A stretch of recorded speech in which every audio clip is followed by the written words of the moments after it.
5 families all got it because they all partied together. So then they were like, well, we already got it. Let's just keep on partying every weekend. So while the rest of us are in quarantine fatigue, like the chicken pox. I mean, it turned out for them, it was not really a big issue. But yeah, so basically every Wednesday and Saturday night, they are partying until midnight or so. I can see the logic, though. Like, if you feel I got the antibodies, I'm not going to get this again for a while. Might as well live it up. They're staying isolated with each other. Like, they're not having random people come over. They didn't travel anywhere for Thanksgiving or Christmas or anything like that. They just continuously party and hang out with each other. But for the other 27 families who live on this street, we're like, hey, assholes, turn it down. It's midnight on a Saturday. And we're all ordering our groceries because we can't go outside. Yeah, midnight on a Saturday, I'll give it to you. Midnight on a Wednesday, turn that fucking shit down. I got to work in the morning. Yeah, you know what? Cops called on you every fucking Wednesday. And they do, and they're friends with the cops, so. Oh, of course. But the neighbor on the other side of them has a Ring camera in her driveway, like pointing out, because her husband's a contractor and he's had tools stolen and stuff from his truck, so they basically have a camera on it. What the fuck? And every Wednesday and Saturday, when the neighbors are walking back to their house, they like flip off the camera, they'll throw dog poop at the house, they'll like someone took a leak on their lawn. Like, why would you do that? Because you're a piece of shit. Because they're the ones who Bill's got the right to of the it. cops. Yeah. Please tell me that neighbor at least called them out and say, hey man, you're gonna keep pissing on my shit, we have a bigger problem. That's what happened this weekend. Oh. They called it out on Nextdoor, and all of a sudden the whole neighborhood waved in. There's not an ounce of remorse. All the people were like, it's not my problem that you don't know how to party. You're the one who's got cameras pointing at us. And not a single person said, sorry that we're partying so late, maybe we'll turn it down. Like, nothing. Yeah, I will give you this. Cancel culture says you throw it on Nextdoor. Neighborly things says you walk over, you knock on the door and say, hey, turn that fucking shit down, or at least invite me to the party. Well, they did. It's been going on since it's for a year. Wow. I mean, they spent the last year. The reason they put it on Nextdoor is because they have blocked the neighbor on, like, all of the partying families have blocked her phone, so she can't text them anymore to say, hey, you need to turn it down. They blocked her on Facebook, so she can't, like, now these Facebook are your them. next door neighbors. Yeah. And you're still cool with them. No, I absolutely hate them. They're garbage people. But I mean, they're not pissing on your lawn. Well, no, because I don't complain about it. You've never walked over to say, hey, my kids are trying to sleep, can you turn down a little? No, I've texted them and said, hey, the kids are trying to sleep. And they said, yeah, I know, right? I know, right? I mean, their kids are the same age as my kids. They're literally in class with my kids. And so then I'm talking to Kim and she's like, well, wait, they all had COVID? Their kids didn't miss a day of school. Because we would have known, because it would have been like, hey, a kid in your class has COVID. Health department! Right? Ugh, gross. I'm sorry, man, that sucks. Hey, how's your arm? Fine. Yesterday sucked horribly. Followed by I woke up this morning going, oh my god, I'm gonna wake up sick, and I felt like nothing had happened. Oh, good. Kim got hers on Wednesday, so today she has her, yeah. Heather was in bed all day. Had a rough day. Yeah. Heather was nauseous and taught her classes from our bed. And then I found her just sleeping all day, whereas I went to meetings and was at a track meet till 6:30 last night, and then I came home and crashed. Yeah.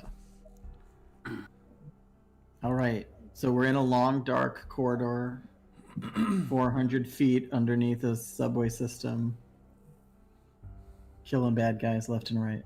Trying to capture Harry Houdini. Yeah. Harry Houdini. Who bitched out on us and just left. Well, Just wanted to talk. You guys kind of. I'm gonna call these Siegfried and Roy. I mean, you really did. No. A little bit of thunder, a little bit of lightning. The only way that would ever work is if Dwayne the Rock Johnson showed up in this shit. Oh my gosh. I bet he would Rock and totally sock play combo. and totally Man, have I a good miss the time. glory days. Ken, you doing well? I'm doing well. Yeah, you Good, haven't said much. I've been listening. It's good shit. Ken, you should do yoga in between. I'm telling you. If I was flexible enough, hell yeah. I gotta tell you, before you start walking, jogging stuff, you gotta start with the stretching. Oh yeah, I stretch beforehand. Nice. But you also gotta warm up your muscles before you stretch because you don't want to pull anything while you're stretching. I recommend Oh, Hatha yeah. yoga, especially after you wake up in the morning. First thing, takes about 20 minutes. I do wet yoga. Wet yoga? Yeah, they just mist you down. They come and pour buckets of water on your head. You know, I kind of Just thought that he meant that he drenched. was spending personal time with his wife, and that's his wet yoga. That's where I learned. Oh no. That's next week. Gross. That's next week. We have it scheduled. It's very Some important. people do. Some people do. Monday, Tuesday, Wednesday, Friday, Sunday. All I have to say to that is gross and be more spontaneous. Well, and then Why is sometimes it if gross? this light flashes red, then it's time for me to go. On a totally different note, from random tidbits that just landed in my head, do you realize that the old-fashioned coffee tables were actually designed to hold the weight of an entire coffin, and so that you could actually view the dead relative on the coffee table? You mean they're not coffee, the drink tables, they're coffin tables. Kinda, yeah. They were there so that you could enjoy things like that, with like coffee or putting drinks on it, but if somebody were to die, you could rest the coffin on it and have the service there in the center of your living room. That makes sense. Wow. The coffee table I'm building has 4x4 legs, so As opposed to a three-legger. It Well, looks really weird. Like, you know what the best part is about a three-legged stool? ah. Always level. Three-legged stools don't wobble.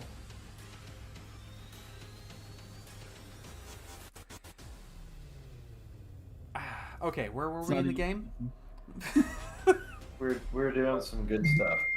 Copperfield vanished. We were recovering, and We spanked 2 demons. Spanked is we about right. slayed 2 demons. And we opted to keep our current luck. We kept Yes. our current luck. That is true. Ivar is at pain level 1. Because he's exhausted, yeah. He's exhausted, but in his exertion, he has discovered that he can now do reality shift at a much farther distance. Yep. Because we upped it that. Most of our paramilitary support are still around. We didn't lose very many. I thought we were down to like 5. You're down to like, yeah, you've got 3 that are upright, 1 wounded, the rest are dead. Well, there we go. We didn't get. We're still doing good. Natasha But all Silver our- has been reborn. All of our named NPCs are still alive. Yeah, but after some serious testing, given the fact that Natasha Silver's been killed multiple times.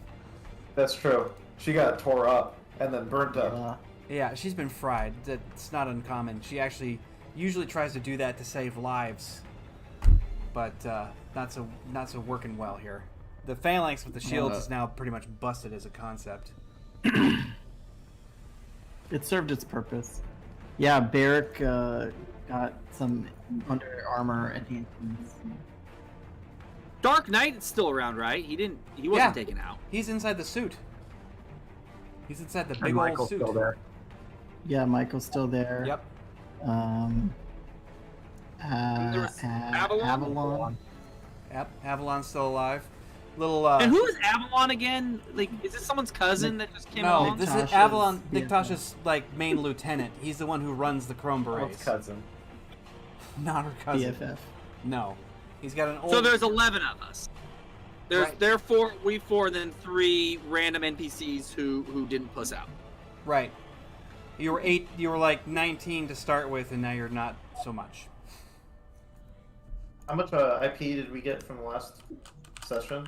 It's being held over until we're finished with the. Oh, got it. Correct. With the I'm line. not gonna give it over if we die.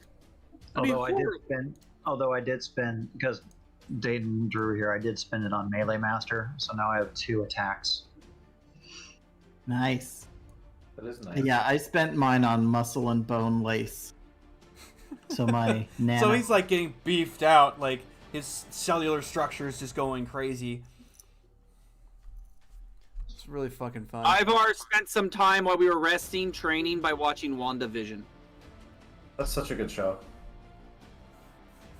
I'll have to Have you catch up finished and see it, it. D? I haven't Oh, started I've it seen yet. it. I'll have to grab it whenever I can. I've had so many different things going on. It takes a moment to get through the first couple episodes. Oh, the You're first couple episodes are super intriguing, though. very intriguing, but they make no sense.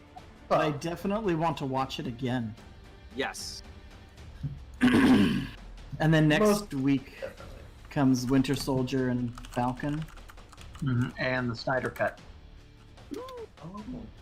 which is and this is why I'm excited about the Snyder Cut, because HBO Max released it prematurely.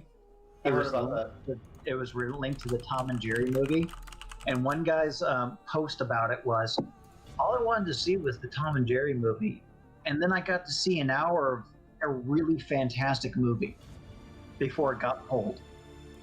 And that's like ringing endorsement for me. It's just I saw an hour of a really fantastic movie.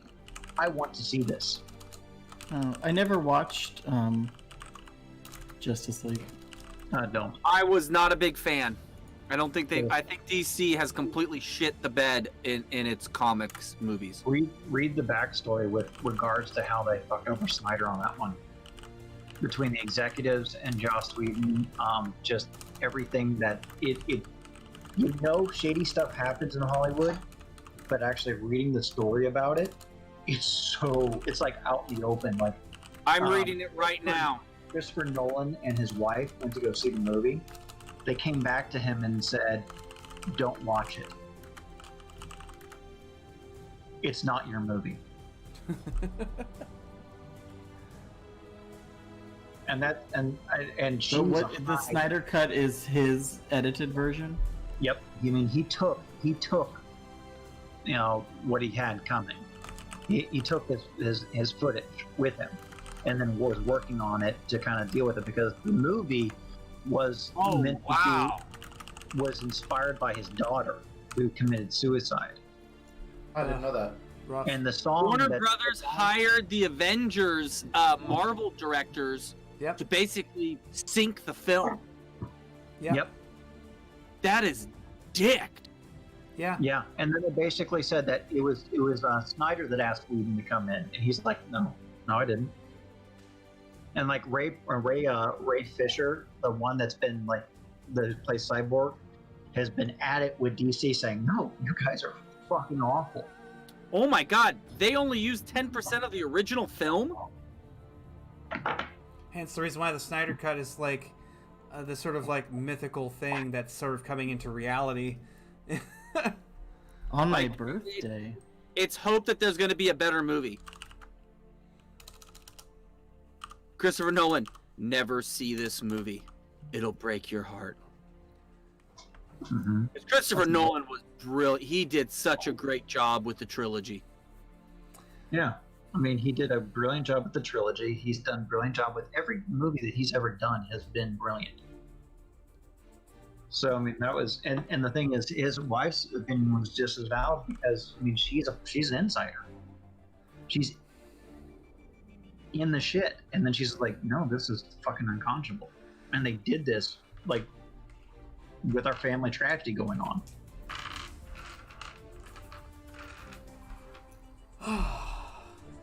Get Dangerous. Shadows. The film discussion.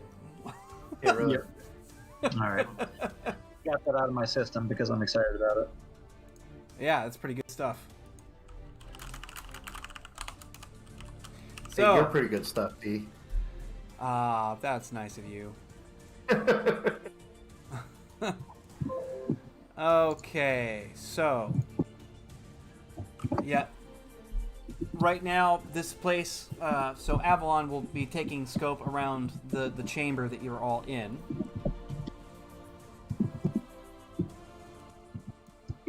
And so he'll be taking scope of the chamber that you guys are all in to make certain that there is like a relative sense of safety, given the fact that the one man who's wounded seems to be shot in the leg and he's not really mobile at the moment. I'm not dead yet. I'm not dead. Yeah. So, yeah, he's gonna figure out what to do with him because right at the moment he's the only man down and they don't leave a man behind. Very much like Army Rangers type mentality about it. So the other three that are still standing basically just kind of like they all sort of hash it out, and it looks like the three remaining of the Chrome Berets are going to remain in this location for the time being to support their wounded comrade, and the rest of us will be moving forward. While we're moving along, I'm gonna reach out to Ivar and it's like, I need some juice. And Ivar, who at this moment is just kind of sitting there, goes, "Hold on," and he just reaches out, and you see this pain in him, and he looks tired. And Ivar reaches out and he grabs your hand, and you're gonna notice that the energy you normally get doesn't come as quickly, but you're fully charged. You're charged.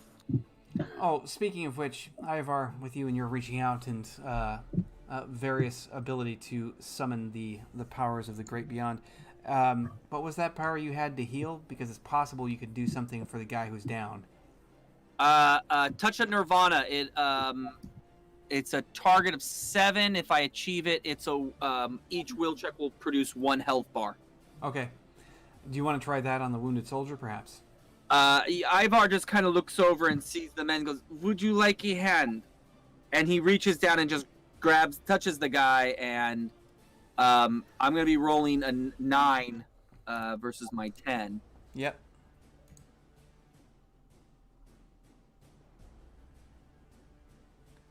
We're going to see where this winds up. Sticks his finger in it, makes it worse. Not a single God. success, Give me and your Ivar's got no luck. finger. Yep. Damn, dude. Ivar's just sitting there and goes, "I am very sorry. Ivar needs rest."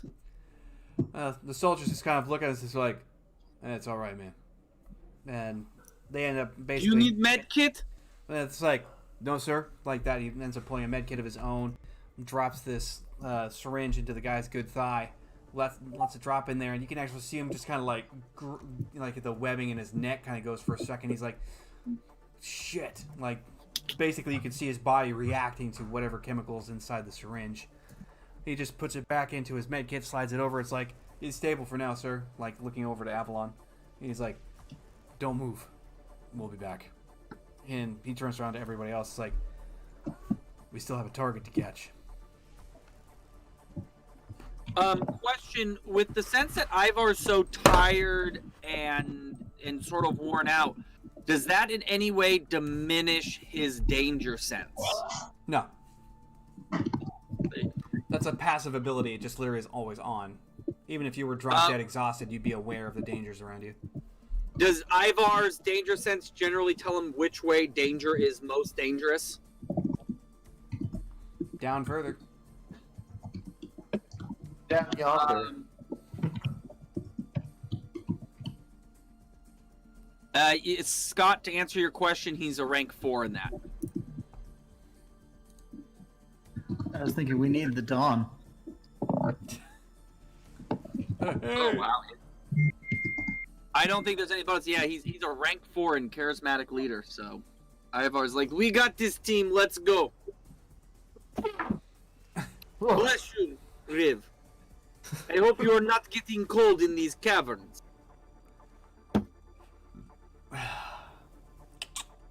Hey, me too, man. Okay. So, you guys are now leaving the area. The two demonic corpses that have been left behind at this point are just kind of more or less splattered all over that part of the wall there where things kind of got out of control. The soldiers have moved to one corner. They've created a sort of minor screen with their shields. Where's that coming from? The hell? But they ended up basically just guarding the corner there because they don't really have much of anywhere else to go. The blast doors are sealed up, so they're kind of in a hole anyway, but they're making it a position where they can look down the adjacent hallway, which goes further and deeper down, and allowing themselves to have sort of range and reach as much as they might need.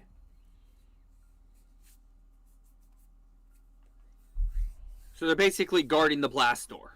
Well, they're putting their backs to the closed blast door. The adjacent hallway, which was actually just an open point, and it goes downward in a ramp. They have backed up to the blast door so that they can face where the only danger can come from, and putting themselves at distance so that they can lay down fire if something comes up. Although at this point, they could also just spring out of the ground. So it's like any strategy is better than none. However, don't know if it's going to be effective. All right, I say we keep moving forward. Michael nods in agreement. Indeed. Natasha now mostly back together again, her hair sopping wet with her own blood, looking pretty much all together again, except for the fact that most of her clothes have been shredded. She still has the axe in her hand, and you can see that sort of silvery gleam out of the eye, like something a little bit unnatural, but she just has that sort of presence about her right now, like she's ready to get some shit done. She's like, I'm ready whenever you are. Let's go.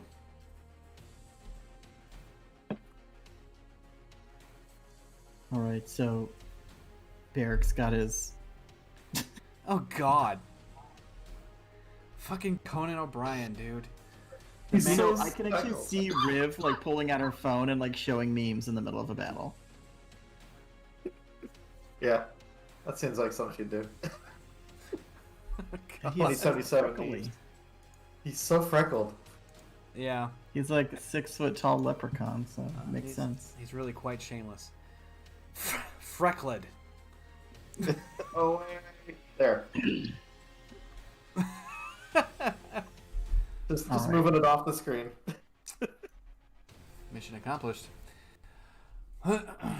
All right. So, we will move on forward. At this point, you've got Avalon, Natasha kind of moving towards the front. You have your main group, which is holding towards the middle, and then you have Michael and Dark Knight sort of at the back. When you move down into the corridors, there's kind of a bit of a malfunction, it seems. Some of the lighting is a bit flickering. There's also sort of a disconnect with some of the actual working doorways. As you go downward, it seems as if this wasn't just some sort of slow downward plummet into some unknown basement. It looks like this was probably used as a base of operations for some time, because you start to get into a more complex part of it. It appears that you're on a multi-level compound. I mean, they're going to be ready for us now. That's what she's just idly chatting. It's like, they're going to be ready for us now. Yeah, but we've got to keep going. What the hell's with that dude that I saying kicked upwards? He just took it. I think that's our quarry, isn't it? Yes. We have a quarry? I thought we were just here to mess with things. Well, we're trying to stop the meet between Copperfield and the rest of these. Yeah, that's what I'm saying. Why are we continuing? I think we've accomplished our mission. Because she wants him. And then you just kind of just hear the chitness laughter again. Oh, Does anyone get any creepy vibes from that? No one? yes. We are in. We must see what we can discover. Is this And one if of we those? can, The we only will way out is stop this. through. The old adage rings true. You don't stick your dick in crazy. I did that once. It made Ivar. Or is that sticking your dick in a beehive? I don't know.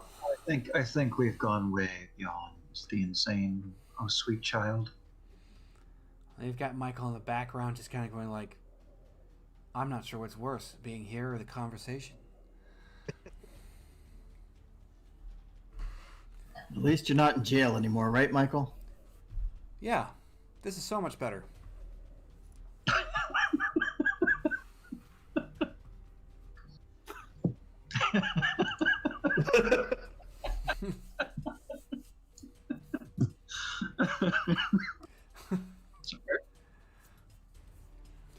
So we go moving along. Resistance is actually minimal as you get to the main compound sections. However, any of the actual automated doors, magnetic locks, seem to have either been warded or are like closed using magnetic seals, or both, and they're not opening as you guys come across them. Whatever is happening with the power usage seems to be worse the further you get in, which doesn't necessarily make too much sense, but then again, there's not really a lot of sense to this place to begin with. Can I do an adult roll? Yes.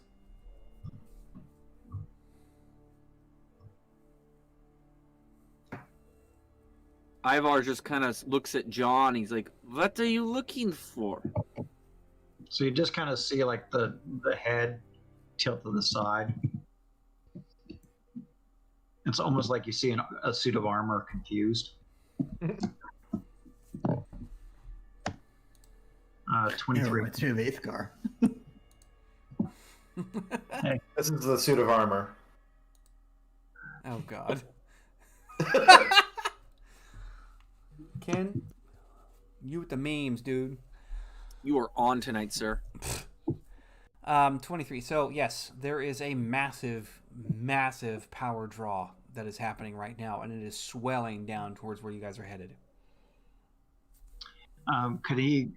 So can I roll a tactics to see if he can discern whether that's Copperfield powering up?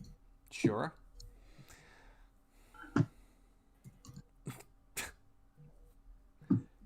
Chiv is goofing me up.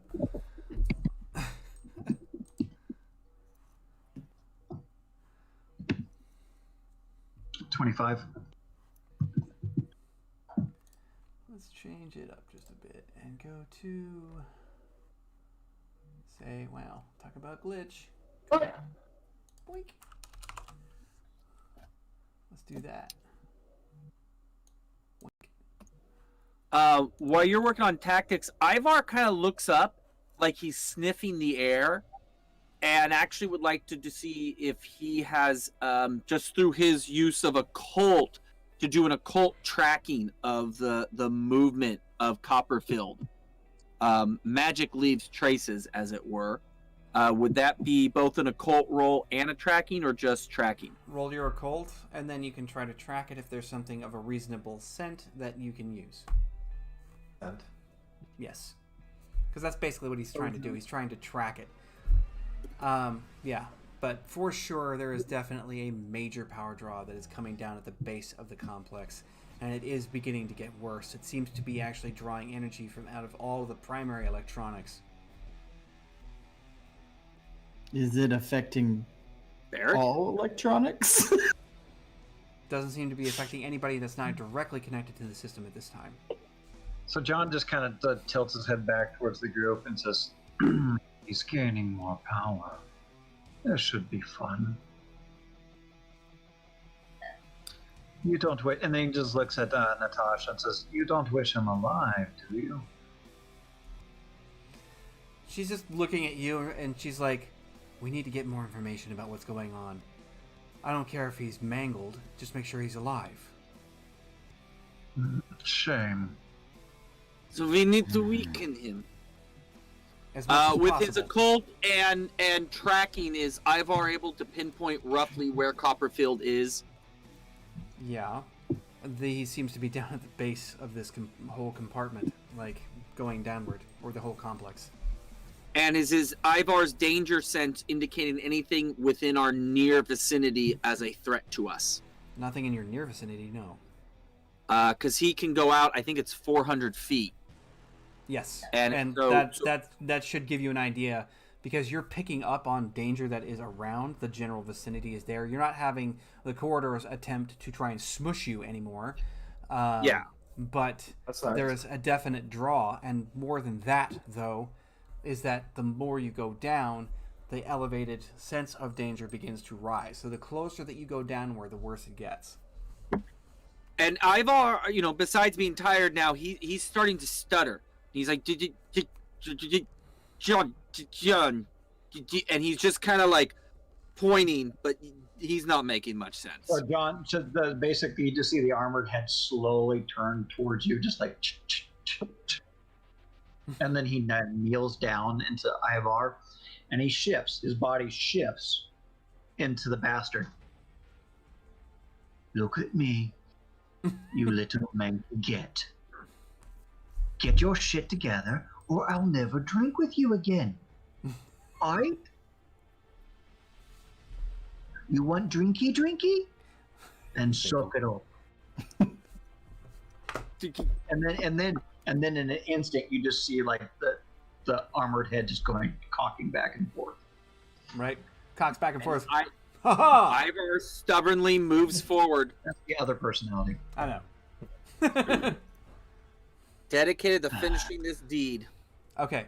Ivar, I have no idea how much heavy lifting you've been doing, but I can tell it's been taking a toll on you. We appreciate it. Thank you. There. John just does again. Just does in the creepy manner of the armor, just going, and how are you? And you just don't know how that feels. And Ivar, as he's doing it, tries to reach out and keeps trying to reach out and touch Barrick to almost steady himself. And hopefully Barrick is wise enough to not get touched by Barrick. You never know what could happen. Might knock you out for a whole week. Barrick's wise enough not to be touched by Barrick? Yep. Yeah. He Don't doesn't touch Barrick. touch himself. It's against his beliefs. So you guys are walking through. Now these corridors, they expand. Sometimes they contract. They start to wind into a spiral going downward, but it's in a square formation. So you guys kind of hit one landing, move down, another landing down, another landing down. And there is that sense like the air gets thicker, almost like you could pass electricity through it much more easily because it's like the molecules are compressing together and making it more possible for the energy to flow. While that happens, you guys, all of you, end up seeing this small image of what appears to be a girl, probably 7, 8 years old. God, it's the one thing we've missed the first time. Remember when that girl was there and we tried reaching and grabbing her? No, This isn't the girl from Ivar's hallucinations, is it? No, Riv. So What? the thing about that is that she turns around. You do recognize her. She's got the long black hair. It goes right down. She's got the slightly disheveled dress that's still white with the various rosy patterns on it. And she goes skipping down the hallway. And everyone hears the little weird, like, titillating laughter that comes off of her. Nothing happens with her expression. You just hear it reverberate off the walls and come down the corridor.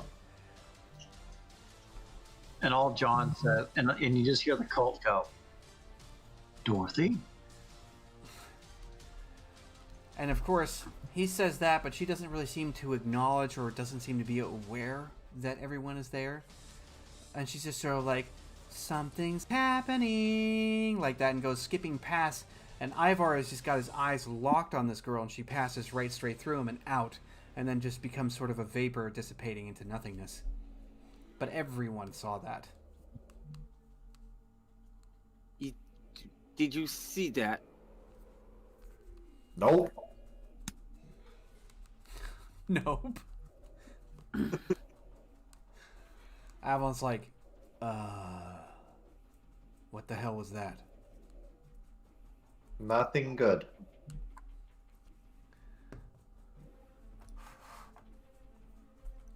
So, Ivar, are you manifesting things now?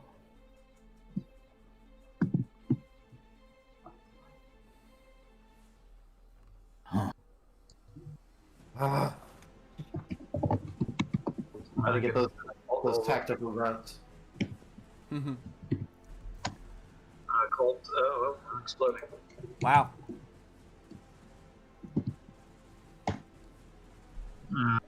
29. Okay. Yep. Well, that's disgusting. Thanks, Ken. Wasn't that in Oregon? No, we blew it up. Brain chunks everywhere. That ain't his brain, bruh.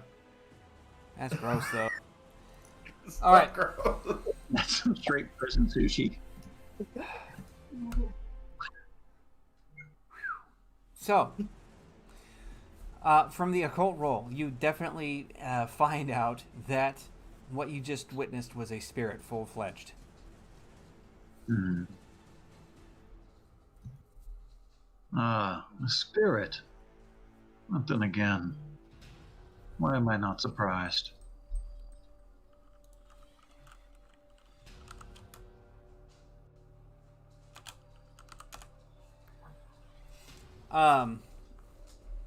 Yeah, it kind of gets to that point. So, the corridor finally opens up into a much wider way.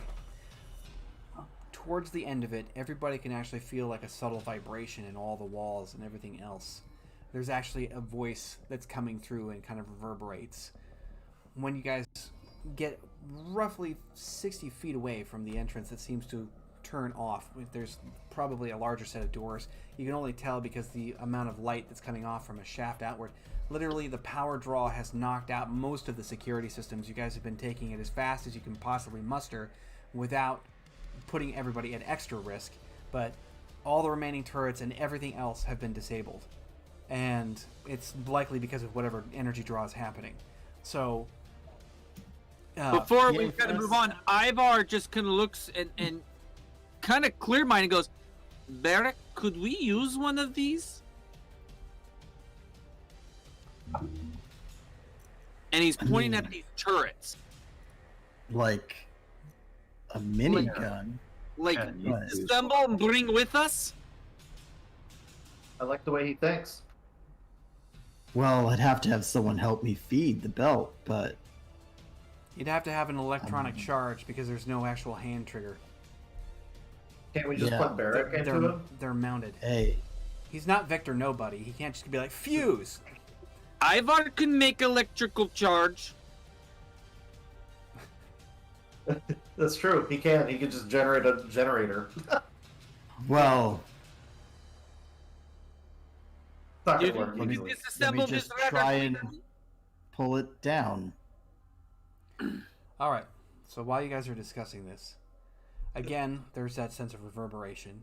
And there's a lot of this that happens. Anytime that anything majorly supernatural occurs, there's this powerful vibration that reoccurs.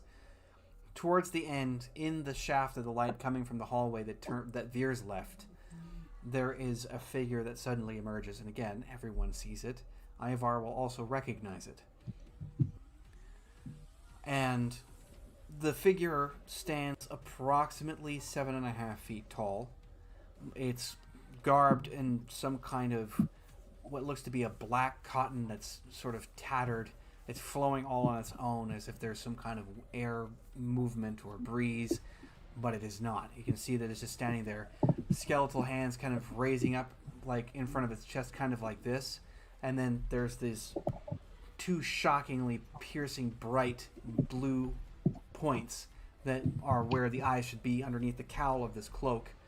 And whatever it says, it speaks in some kind of a language that most people don't understand. And it just hits everyone else that's like in this particular group all at once. Again, Ivar's watching this and people react to the image. As far as you're concerned, it's a hallucination, but everyone is seeing it now. Oh boy. Is this So Bear's Ivar's trying to good like friend disassemble. What's going on, guys? Huh? Ivar's like, what are you doing here? You told me to disassemble the Oh, what is going on? Yeah, you're looking it out like that, and you just see all up ahead. And he does this, and this like strange emblem appears in the center of his hands, from between them, and he just hits it to the ground, and there's this like smacking sound, like into the material of the floor, and Does Ivar recognize the symbol? you'd have to get up closer. It's like kind of at a good distance, and it's also two-dimensional, so it's on the floor. You'd have to get up to it. But he just does that, and then as his hands come apart, there's like this minor gravity pulse, and he just goes and just disappears.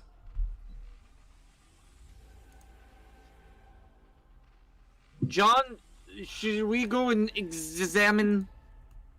You're gonna have to pass it regardless. So Colt of 25 when just as to what that was. You're fairly sure that you just witnessed Caron, the ferryman himself. And Why would and he just kind of cocks his head, puzzled again, and goes, "Why would Caron be here? Why would he be involved?" Would Ivar's 29 have a bit of an answer on a cult for the reason? you've witnessed him several times. You don't know why the ferryman is here, but because of myth, legend, lore, and how he functions, it seems like He's here to some pick sort up of some souls. well, something to that nature, probably. But unmistakably, it is about what is about to happen next. And because he currently deals in coinage, from what everyone understands, it's hard to know exactly what his purpose would be, since he didn't, drop a coin or request them or anything else. Instead, leaves this incredibly ornate geographical emblem burned into the floor that you cannot bypass, because you can see that it just sears outward, covering the entire pathway. There's no way to go around it. You have to walk across. 25, Ivar wants to examine that before we even walk across it. And so does John. So does Riv. But also, I believe I liberated a turret from the ceiling. All right. Let's just check that real quick. So, Before the ferryman showed up and started mucking around. Yeah. Ivar just wants to simply know: is this symbol meaning us any harm? Is there any harm coming that will come towards our party? Poor Everyone's D. rolling dice. Cavalcade of dice throwing around. Getting rain. This is basically a circle of entropy of a specific kind.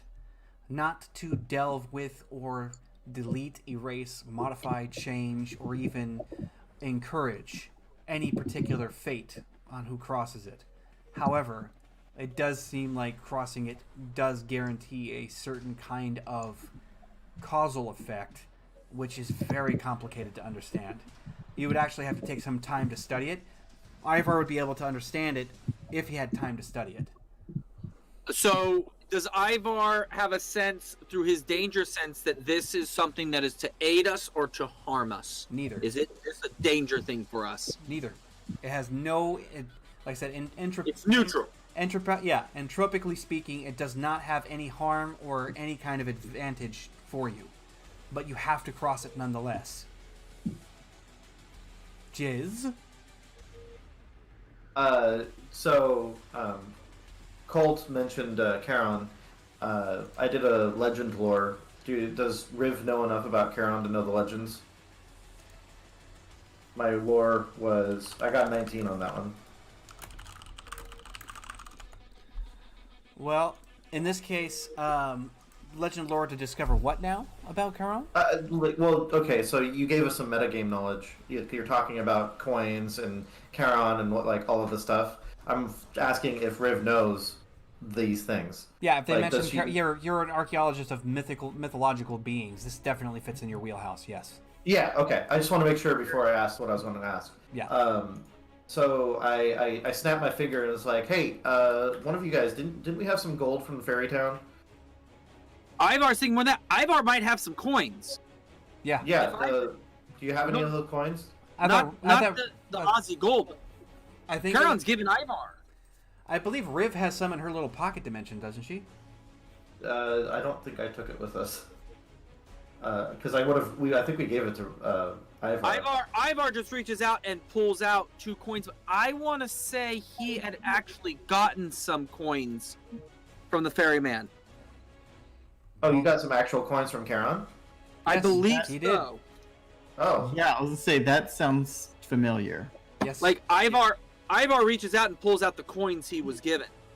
Do you think we And he should starts- give them to the symbol there? That's what Ivar's kind of holding them to see how they react to the symbol. Are they changing anything, or is it just? There's kind of a weird sort of viridian glow that comes from off of the coins being in near proximity to the emblem, but you don't know what it's doing. Please deposit 25 cents to continue. Ivar just looks and goes, "This is not good, but we don't have much choice. Charon's here to make a deal, I think." I have a question. Are you What's going to up? pay the ferryman? D, can you describe the I know you said we can't pass. It's big enough that we can't pass the over it. Yeah, But we and have to pass over it. It How big spans the across is width. You're looking at probably and how about big across? yeah, it's 20 feet in diameter. The whole hallway. Nice. Yes. And this hallway, Riv is going to go to the wall. Is there any skill I could do to kind of just check and see how sturdy the wall is and stuff like that? Oh, this is rock solid. It's either concrete or pure like bedrock. Because you guys are John, you should guys we are in the shift New York the- area, so that's all stone. Should we shift the space around it, John, like door? Oh, so you want to mess with the Greek god of death? I think that should be a good Oh, idea. Or hey. you could pay the ferryman. Because he sees the coins in your hands. He doesn't know you Was have that a rune coins. roll, Ken? That was a rune roll. Oh, motherfucker. Did Ken get teleported? No. No. You got that'd be hilarious. intangibility. Yeah, I got Oh, intangibility. nice. So she holds up her Hi, hands. like, suckers. hold on a second, and she's gonna walk through the wall and go around, go around.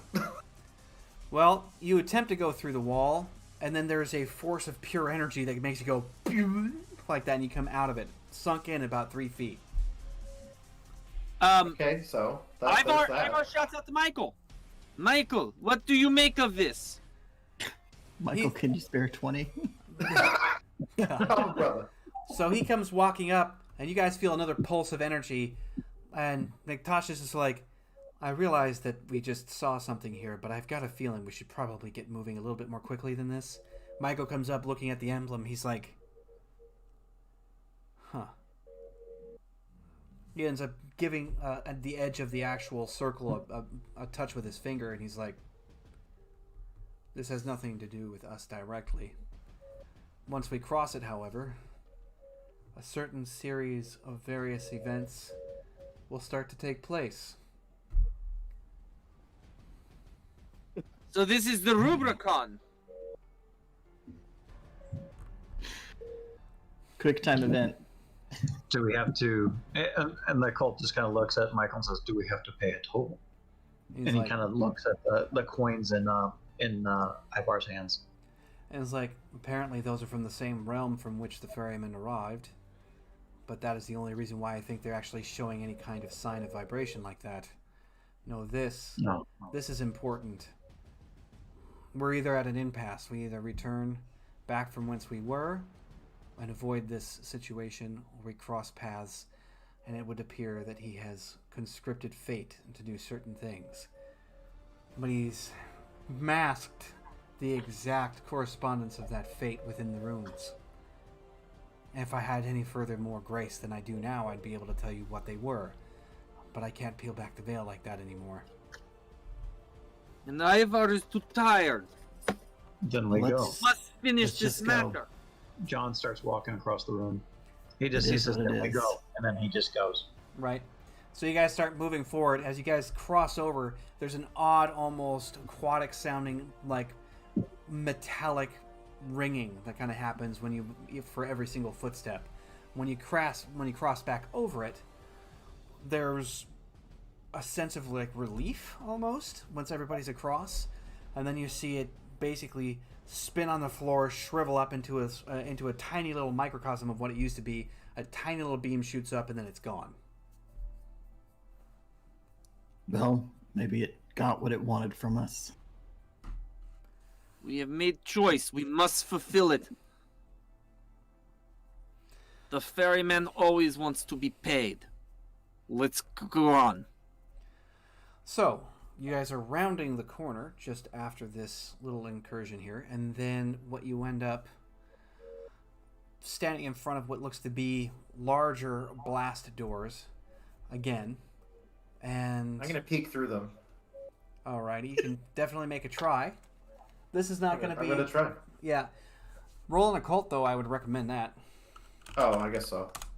Yeah, like you said blast doors. I was thinking just like metal Oh, doors. they're blast doors, but remember this is technocratic, which means that it's an artificer's work. It's technology merged with the arcane. Everything is. Arcane, occult. There it is. Nope. I got nothing.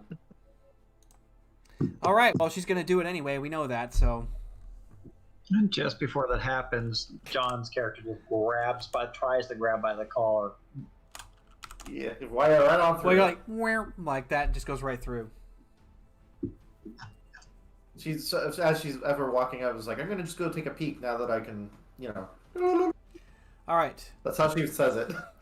So you get up to the blast door and you hear this like whom whum whum, like you hear something like that happening. When you try to press through the door, you're like when she does go up against it, you can feel something of like maybe of what wasn't actually completely tangible material start to press inward, but it's like in your case, you've only been intangible once before. Passing through any materials that you intended to pass through was no less than walking through, air itself. You'd pass right through. This has a density that you can feel, and you're trying to push through, and it's almost like some kind of membrane, like you're trying to push past like some kind of something that's to seal it off, but it's weakening up. So the more you push, the more you're starting to get a sensation that it's actually like being compressed inward. I just want to stick my face through it. Well, you can't even stick your hands through it completely yet, so you're going to have to keep pushing. Make I think probably best would be either a strength feat check, if you even have it. And A if birth not- roll? Birth. I don't have it trained. No. Okay, you can just Crowning! roll. You can just roll the strength feat to push up against it. Good lord. Can't even think of that scene without just chuckling. I got a 10, so she's not super strong. No, but you're like holding Would it you in like place. some help?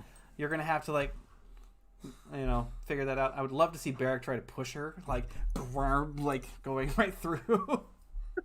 So John just because he's been standing next to Ivar, and he just just like the mailed fist, just like this gentle caress and says, "I know we have asked much of you, Pat. Once more, give us a taste, so we may open the way." Oh my god. A little synced? Much? That's amazing. Ivar just looks at John and goes, "If we must." I know. You see, it's like there's just like this sympathy. It's like, I know. And then you just hear the chitness laughter. Jeez. What was the target again? For us to shift the door shift? Well, right now it's actually at an 8 as opposed to a 10. Because it's at an 8 versus a 10. Yes. And it says, okay, 3 Hey, degrees of 3. success. 3 degrees of success. Okay, so John's gonna pour 8 into the opening the door again. Is there any value in brute forcing this at all, or? Well, that's what John's been doing. And I mean- obviously, I'm not helping at all. As she's like, 8d10. 1 target 8. I'm just a pretty face. I need to come up with ways to make you guys roll a little bit more so I can get these rhino asses out of my face. damn, dude, you exploded twice. Most men can't do that.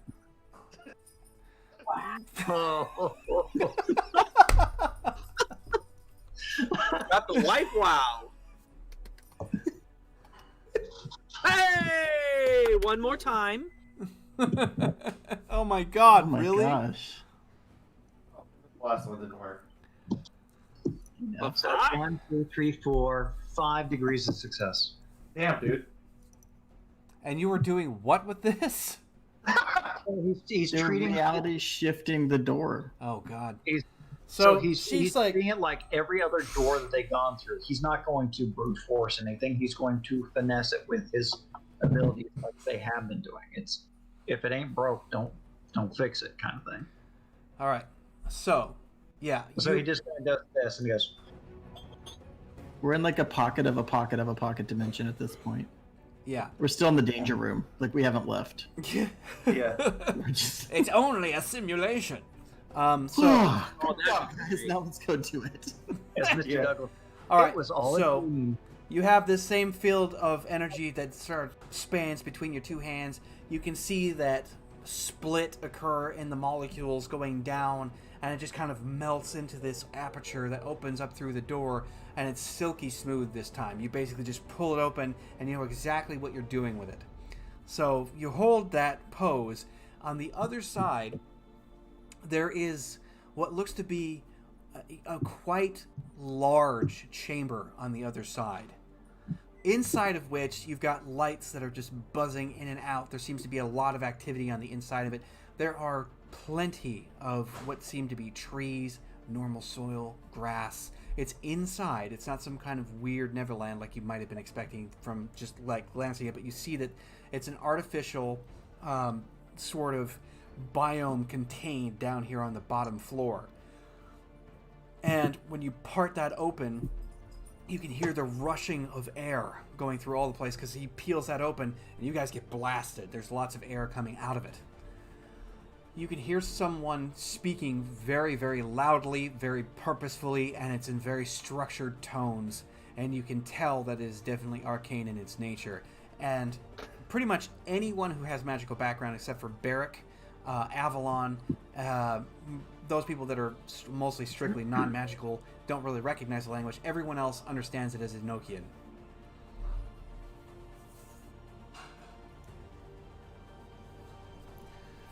Okay. So, yeah, there's this Enochian chant happening on the other side of that whole thing. And you can see that it's actually causing pressure differentials on the inside of it. So, everybody starts scrambling through. You've got Niktasha first, then Avalon, then whoever else. Michael will be following along with Dark Knight last. Yeah, I guess I'll give up trying to get phase through and just walk through. Yeah.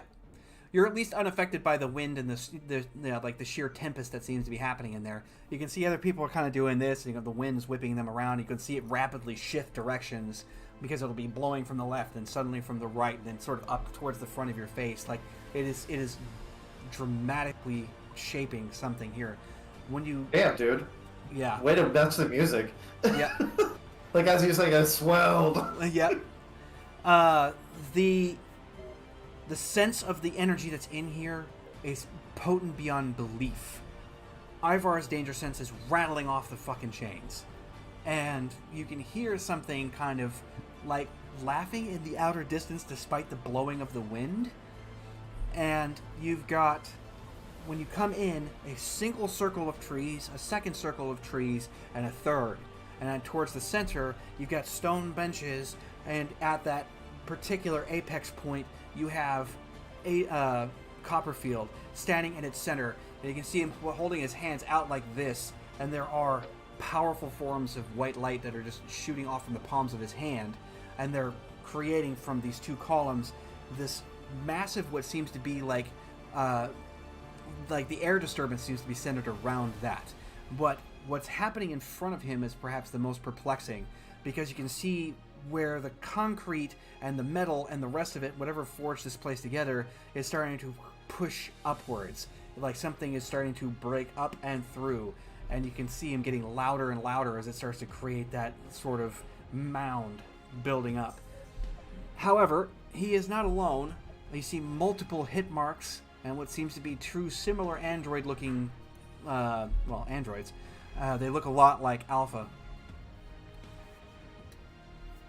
So John just, as he's holding up the door and everyone knows this, he just bellows, "Stop the ritual!" Right.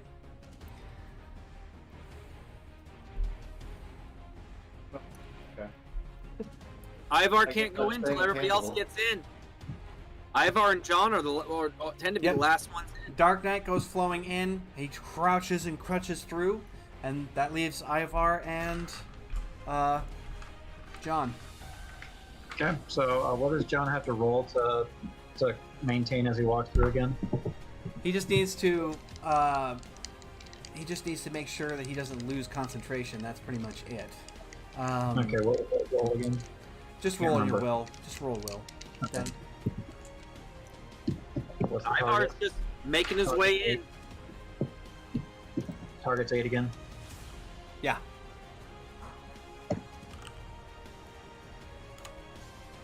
So he has 1 degree success. Okay, so you don't drop it.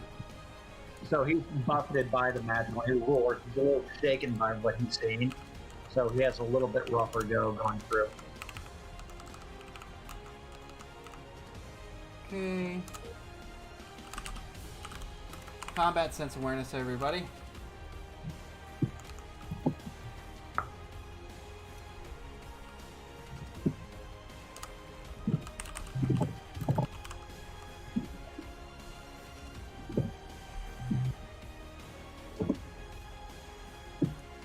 Bill?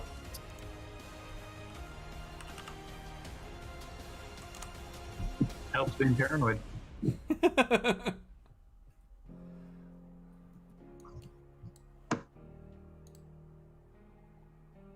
Like it's Bill, Scott, myself, and then Drew. Yeah, we're about ready to figure out what's going on here. There.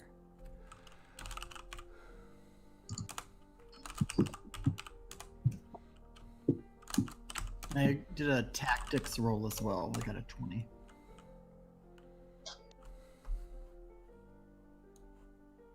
Compress this because I'll make this easy on myself. Okay, John, Barrick, Riv.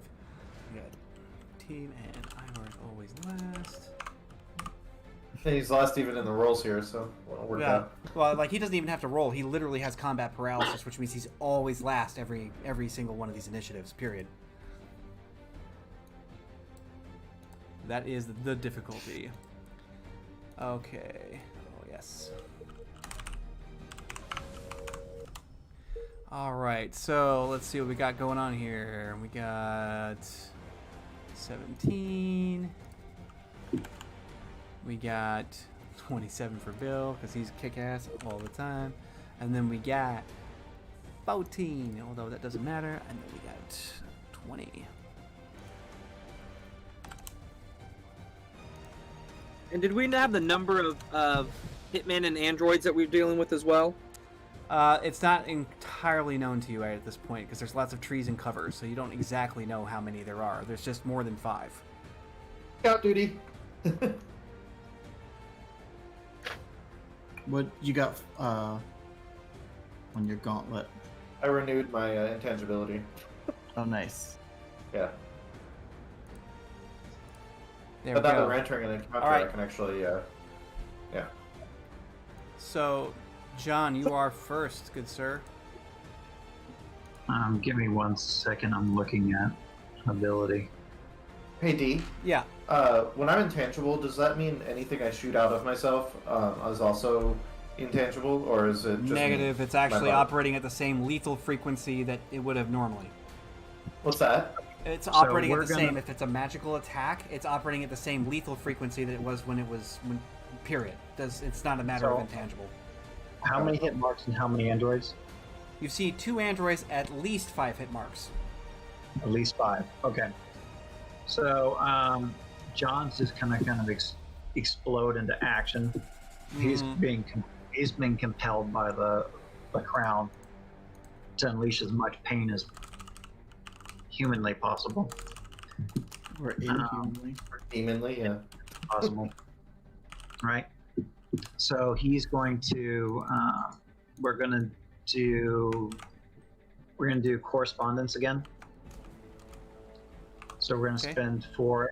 We're gonna spend to split, and then we're gonna do combat with sense awareness for those 2 personalities, and then they're gonna act well into rotation after that. Fair? Yep. Okay. You'll probably have to repeat that a little bit because I am focused on something else, so I don't mean to do that. But Yeah. So he's gonna kind of do multiple action ones. So John's going to use his 4 in correspondence with the prime and then the correspondence to split into 2 personalities. okay. and then they're going to act, and then they'll done with their actions, and then they'll be done. All right. Is he still supercharged from Ivar? No, that effect ended. Okay. So we're gonna do the 40-10. What's my target? You're doing the the target is split. That's 8, given the circumstance. Okay. So we're gonna put 5 into it. Just 5d10, target 8. 1.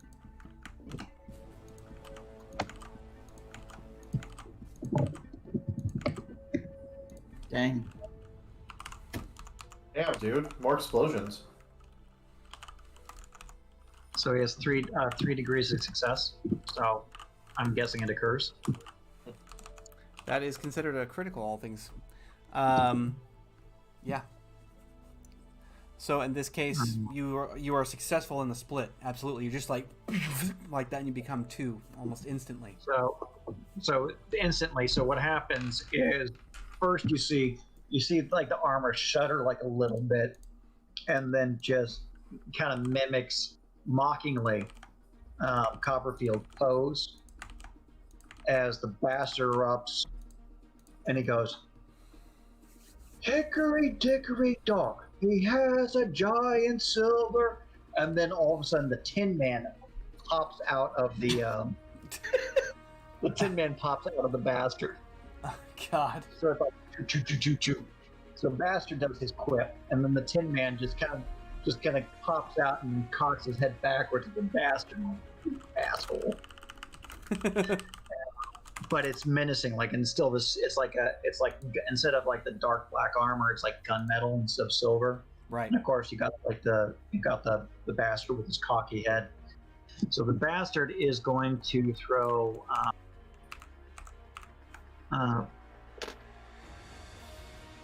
5 chains at the 5 hit marks. Right. And then essentially what the Tin Man is going to do is he's going to cast Agony through the chains. 4 levels of Agony. Okay. Let me bring up the calculator because I'm doing some shit. Cool. Got my little cheat sheet going now. My brain don't have to thinky. Neat. Okay. So that puts us down to... I'm going to bring up the Agony ability. Just give me 1 second. Okay. Well, they start to, like, while you're basically getting those things to summon up, the hit marks start to move in immediately. No questions asked. They just take formation and start moving your guys' way. Roll 1, 10, plus, what was it? 23. All right. And we're going to roll that 5 times because he's got 5 different targets, or is it just 1? Yeah, it's 5 targets. It's just 1 strike. They're all coming up at once because you're just basically going all at the same time. So 29 on 5 chains on 5 different hit mark targets, and he's doing it to immobilize. So kind of like they come up from the ground and rabble to like kind of pull the arms down. Right. Then we'll channel the Agony through that. And through the chain, so the moment they make contact, it channels Agony. Switch to another sheet. I wish you guys could see this. I literally have to take a photograph because there's no way that anybody would believe me. Holy cow balls. I can't believe it. Cow balls. Yeah. I ruled that you're all gonna die. Probably. No, I'm surprised as all hell because this is insane. Like, Yeah, so Agony, often used with Stygian chains, magnifies the terrible and portentous pain they inflict. Targets are helpless and writhe, helplessly blinded by the raw onslaught of torment. Works with Stygian chain, adding the following effect: induces pain penalty on the target equal to the level of ability. So he's putting 4 levels of of that dysfunction into the chain, Right. as well, on top of the fact that it's 50 That- damage per chain. That was their defense rolls. I don't even have any way of hiding that because, like I said, you wouldn't believe me if I said anything otherwise. Is that high or low? It's 9, 9, 10, and then 2 4s. So another 10. Yep. Jesus. His dice hate us. Get ready to get screwed. Yeah. So 2 of them get snagged because your roll was definitely high enough to get those. It's the one that's kind of like, wow, just wow, holy cow! I can't even believe it. All right. So your chains do how much? 50 damage, and then 4 levels of penalty. Right. Are they AP anything? I can't remember. They are AP2 aggravated. Okay, that's right. So 2 of them get snagged, and they're just basically stuck like this because it goes straight up and through. One gets like towards the thigh, out, and then it hooks here at the back of their neck coming from behind, and then makes it curl a little bit, but it struggles up against that. The other one is struck from the chest all the way up and through, out the back, and then it just hooks backward again, just janking it down. 3 of them basically go leaping up like they kind of knew it was coming, and the chains just go like missing them by just that much. So, and then you... yeah? Okay, so we also have, so we channels the agony, so we also have Melee Master, which we're going to try tonight. Yep. So you can have you have a second attack since you're making any kind of melee or hand attack, which is counted because you're lobbing spells. Yep. And then all of a sudden, Bastard stays, Tin Man just kind of like the Tin Man's like armor like crumbles around him, and out steps John in his demon armor. Yep. And he is going to basically look at the ones that leaped up and out, and hopefully fucking hits them. And he's gonna use 5 Arete because fuck what's going on. He's just gonna summon. He's just gonna use Forces and Prime, and he's gonna do his rendition of Balefire. But Okay. but he's just gonna he's gonna step out of the armor, and as it's crumbling, he's just gonna splay his hands out like this, and it's gonna be like a wave of Balefire. All right. Works for me.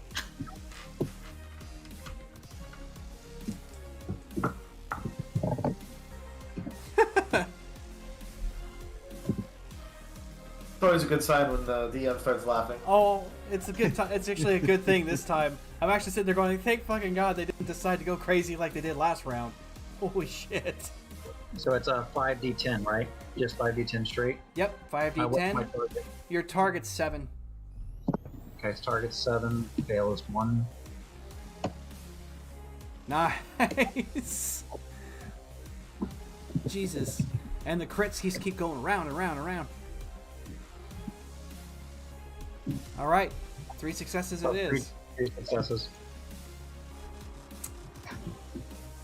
So as they leap into the air, John does that adorable. Right. Well, in this case, you're like that. You hear this like dull pop as it sparks to life. There's a huge reverberation right in front of you, and it just goes whoosh right out in front, and you see this nasty blue-green flame just emerge straight on, and the 3 of them that have leapt into the air to come at you go right through it. None of which are able to get there. Alright, let's talk damage, because they ended up eating that fire right in the face.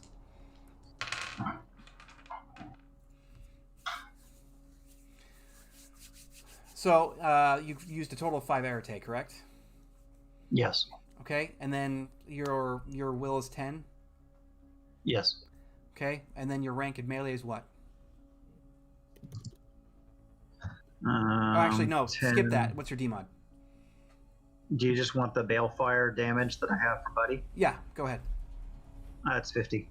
It's 50? I think it should be higher than that, but that's what we got. Okay. In this case, because it's magical, it still does the same thing, so...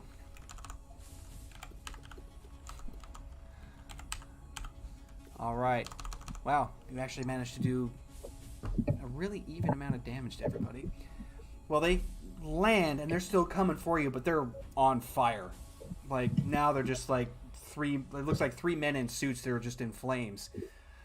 But they also, because he's using the balefire effect, they have a rising flame. Yep. They have to do a will check as well. Alright. We'll just do one. They're a hive mind. And I put a note that we'll talk about that damage component another time. Alright, so these guys kind of fizzle out, in a sense. They basically hit ground, and they start to run, and then they kind of like get jerky like this. Like, they're not functioning properly. It's not exactly the effect you'd expect, but given the fact that they are purely technological, it still seems to have an effect because the arcane is intermixed. So it actually worked in your favor instead of against you. However, the 2 androids that are in back immediately are taking up after the hit marks that were doing the thing, taking a wide spread. One going to the party's left and one going to the party's right, keeping Copperfield in the center. So you now have 2 targets. They're sitting at your 11 and 2 o'clock and closing, but they start to unload, and you can see the apertures heat up, and they start blasting plasma shots into our group. So everybody be needing to make whatever maneuvers you can. Riv, thank goodness for still, like, I don't understand it. You're probably one of the most squishy people here. You literally don't have to do anything because it'll go wow. I just, Yeah, and the best part is I renewed it. Yeah, like, well, right now it's this encounter. Like, the encounter itself is still ongoing, so you're like... Is Ivar able to make an action for a defensive move? Okay. Because of his danger sense? An action for his defensive move, explain. What he's thinking to do is, we had talked about him having that ability to bend the reality around him to a certain degree so that anything coming in would almost like circle around and shoot back out. Except this time, traditionally he's always done it in front of himself. This time he's making it full like 360. Yeah. You can try and erect the field to get that to happen? Yes. Alright.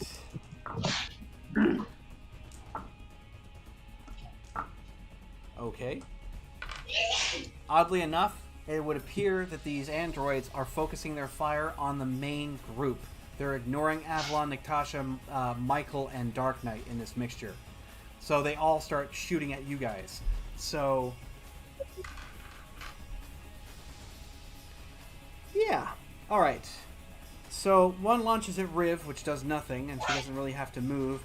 We've got 2 targeted at Barrick, and there are 2 targeted at John. And Ivar's got 1.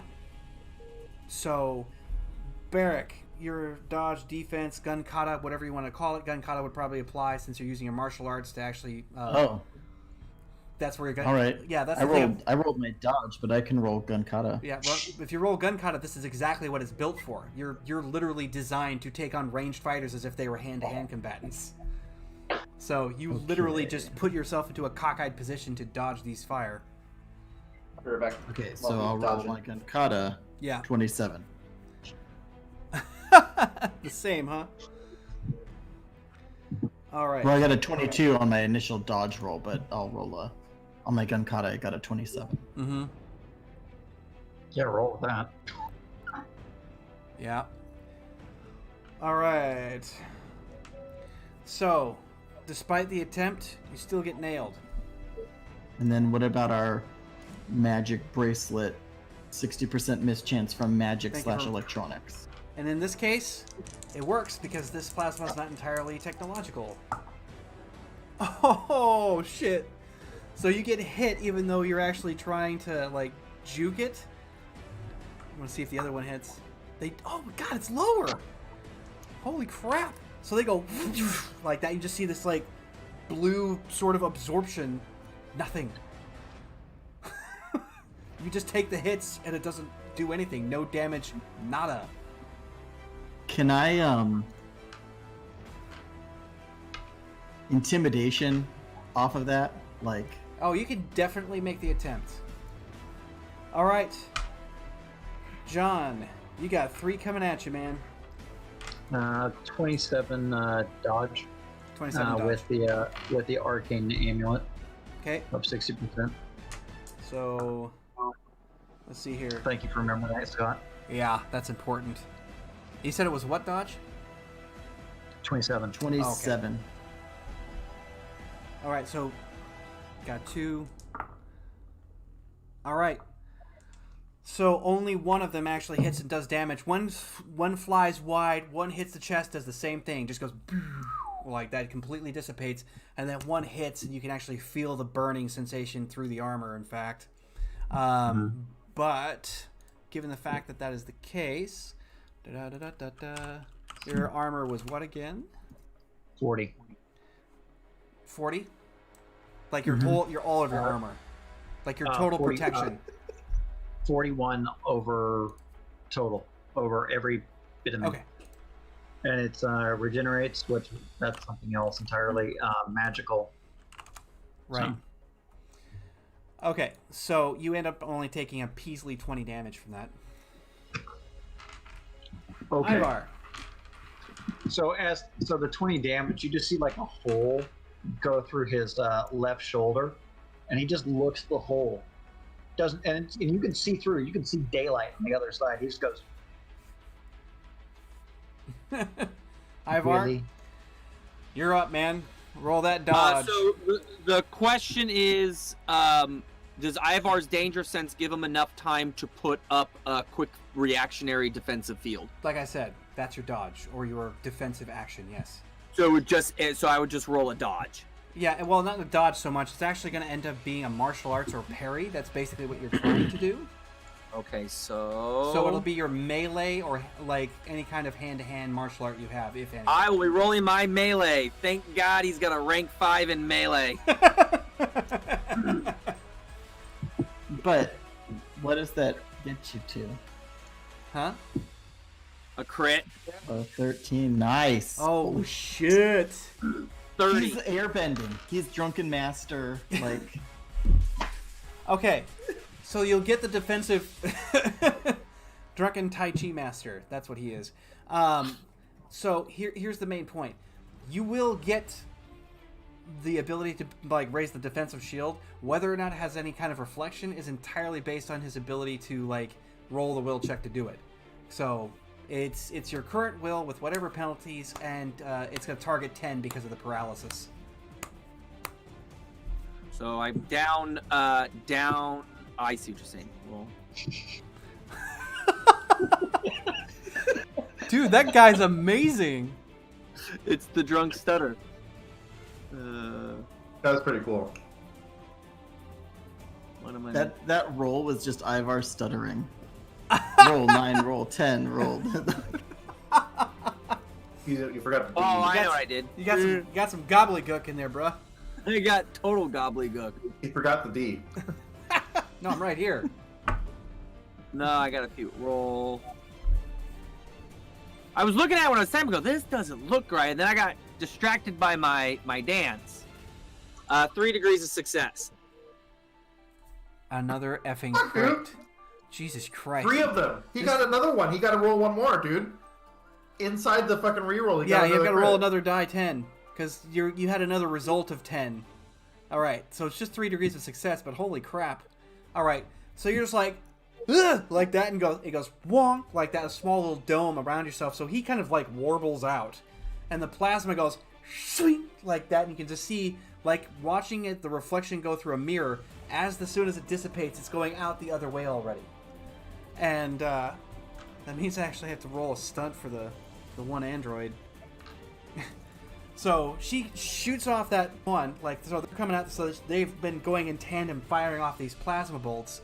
The last one that gets fired off, Ivar raises up his shield, It goes right through, and then she just bends over backwards and is still walking. Whenever that happens, it just goes like that, and then she springs back up. So she completely avoids it and is still staying in the combat. Okay, I love those gyroscopic stabilizers. But yeah, so, and the two androids, like, they look very much like Alpha, because they are cropped hair, they're going at an angle like this, very effeminate but very lean in their structure, and looks like they're all closing in. But right now we've got ourselves, let's see here, I'm gonna make a bit of a roll because we've got the team next. Did I lose one? Nope, got it. So, Michael. Ooh, I think Natasha's pissed. So is Avalon, apparently. This will be fun because I've never seen Avalon cut loose. Oh my god. Yeah, they're pissed. Why aren't you attacking us? You son of a bitch! Alright, so I'm gonna start with Natasha because damn. She goes beelining for the android at the left side. So she's heading out to the party's 10 o'clock, 10:11. So she's just sprinting, except for she's moving way faster than anybody thought she could. She doesn't have any bionics except for one arm. She's got a bionic arm, no other indication that she's got bionics anywhere else. But she's probably running close to 60 miles an hour. She's just going, shh, like clearing it. The android tries to fend her off, but the axe that she comes to bear with, she ends up swinging and lodging it straight in this android's chest, taking it to the ground. The amount of force with which that happens ends up making the dirt just ripple out and just sprays all kinds of like divots and stuff. I mean, that android is down. Avalon, taking Q, ends up going towards the right one. However, Michael winds up coming straight for one of the hit marks that are kind of like spazzing out and just plunges the sword straight on, like in a casual, almost nonchalant sort of way. Just sinks the blade directly into it, gives it a bit of a twist, and then just flicks it upward so that it just causes this massive hole, and this causes all sorts of sparks and stuff to spray out like that. And so the thing's just hanging in like this awkward sort of like almost a Venus flytrap formation, and it's completely shaking and unable to function. Let's see here. Yep. We've got Dark Knight, who is taking sort of an upper position. You see him just, you hear the sound of jets pop off. He glides up, boosts over, unloads one cannon shot straight down, and you can see a crater form because you just hear the boom, and then an explosion happens. The other two hit marks that were in chains get ripped out from their moorings, so they're just completely like ripped away from the chains that they were in. So we've taken out all 5 hit marks and the 2 androids. Not so much. So you've got 2 hit marks that seem to have been nailed and 1 android that was taken down thus far. So this guy, yeah, they're Just making sure I have my combat drawing. So the 2 that were in chains in the background right now have been just blasted apart. There doesn't seem to be like a lot left. There's 2 hit marks remaining. So you've got Avalon, who comes up in an approach. He has a larger weapon, and he brings it to bear. But just instead of like hearing a rain of gunfire or anything else, you just hear like boop, like that as something flies out from the attachment below. The one that was standing right next to on the outside edge. So you've got the 2 hit marks that were to the right of where Natasha ran to, and to the right of where Michael slew the one that he got. This 40 millimeter grenade launcher makes impact. There's a brilliant flash. Everybody's ears pop, and he just shoot like that, and you can see them just scatter. The one that was hit with a direct impact winds up just kind of going prap. Like you see the bottom half of it hit dirt, roll away. The upper half comes flying off and just becomes pieces. The one that was standing next to it gets completely crunched to the side and just from the hips goes launching into another section of what this arboretum is. However, the one android still stands, and you can see figures in the distance behind where Copperfield is standing. So we got this one here. That one's still up. Done. You muted again. I was trying to take stock of what you're saying. So the one android's still up that we can see. Mhm. 2 hit marks are still up that we can see, right? Well, right then now there's 1 hit mark that may still be functional. 4 of the hit marks have been destroyed, as far as you can tell. Oh, okay. Okay. I'll update that. Of course, whenever he dropped that out, he's sort of like, whatever, like that, and just keeps goes into another tactical position, like on the outside flank of the group. Barrick, you're up. A lot of action. So Barrick, before Charon showed up, at Ivar's request, pulled down the turret, Yes.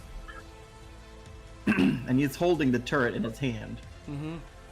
and was kind of fiddling with it before they came into the room, figuring out if he, can get it to start working using his different skills, knowledge of tech and cyber tech, basic tech, electronics, all these different things. And kind of looks over to Ivar and says, Ivar, do you think you can hotwire this thing? And Ivar just kind of looks over with his general. I don't know if this would be programming or if this would be basic tech or interface. Well, It's I think it's going to be basic tech because the only other otherwise it's an electronic skill. Yeah, it'd be basic tech. Ivar goes, I think I can do it. So would I just now roll and see if he can do it? Yeah, we'll have to do that and then make a will check. What would be let's see, you can do it. 18 on basic tech. 18. can I basic Good tech enough. as well, or no? Oh, you could. It's one of those things where it's like if you're watching what. Now you have to reality shift the whole hot wiring together, so it just basically gives them a switch to work with. You could actually form a handle and a trigger on it if you wanted to, because like I said, that doesn't exist. I was actually Let's thinking see. of having Ivar suck the energy that is in the room to charge and channel it into the device, but creating a simple switch with a battery would work just as well. Yeah, because all you could do is just use your electronic and understanding, just create a trigger handle so he can just hold it and fire, and give it a power source. What's his target? 8. So would we presume that Barrick would have to delay until Ivar's turn? Huh? Would there have to be a delay from Barrick until it's Ivar's turn, or is this more of a... Actually, that would make sense, because you're going to form it up, and he's going to stand aside, so you guys will be working in tandem. Yeah. Which means that it's Riven. It's Riv. Yeah. So, your show. Wow, okay. So I'm intangible, so I'm gonna run through some trees. Oh, yeah, you're Uh, like... Wah, wah, wah, wah. Not even that, just straight. She's I'm impulsive. gonna- I don't I'm think do- she runs in straight lines. That's true. I'm gonna pop into a tree and then peek out and see what I can see.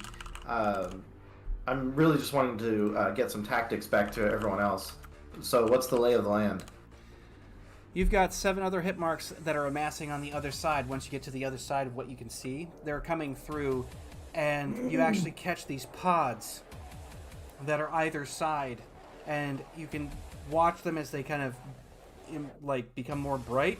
And similar to what you saw with Copperfield, they are charging up, and then when the illumination hits a certain point, it's not like super bright, but when it hits a certain illumination, it just kind of rolls and then pops over, and you can see a hit mark standing out.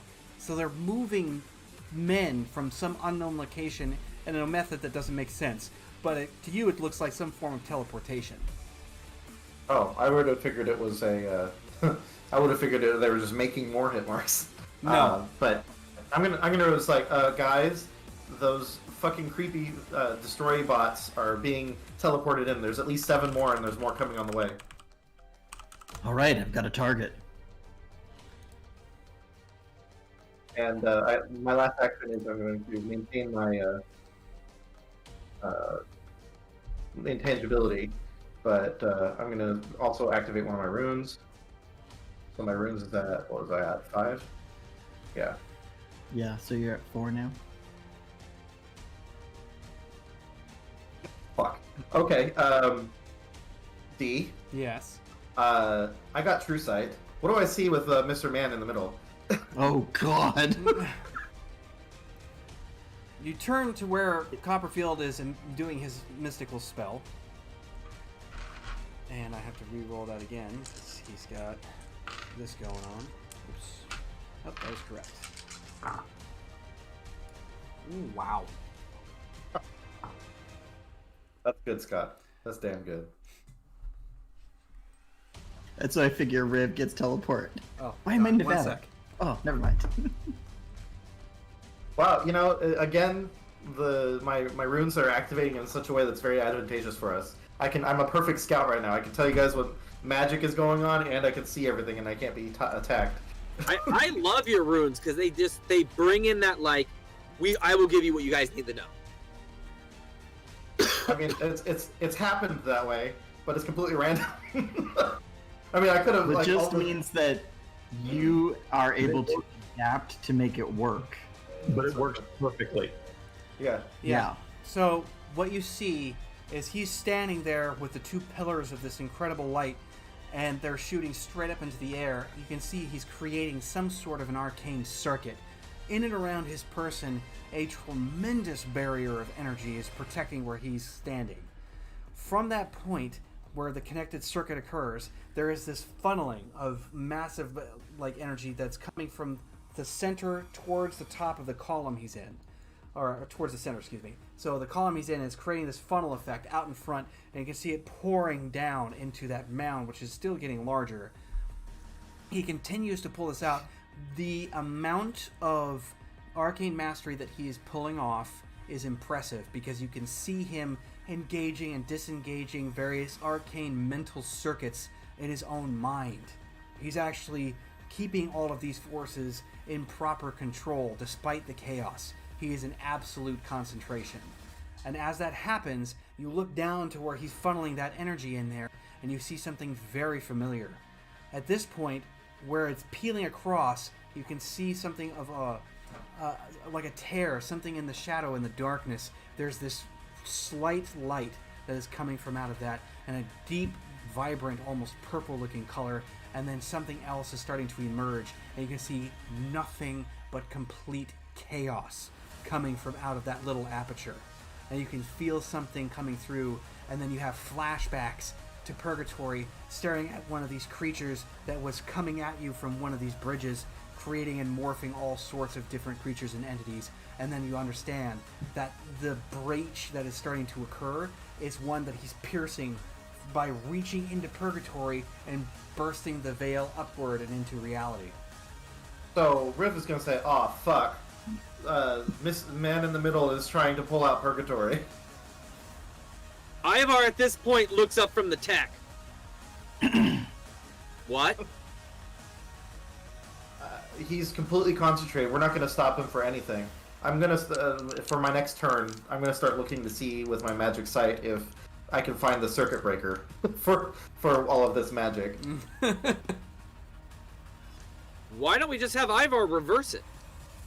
So, I mean, I'm not thinking of that. So, all right. At this point, it's now like with the feedback of information that you're getting, it is now up to Barrack to sit there and unload. You've got literally you have 1,500 rounds, and you.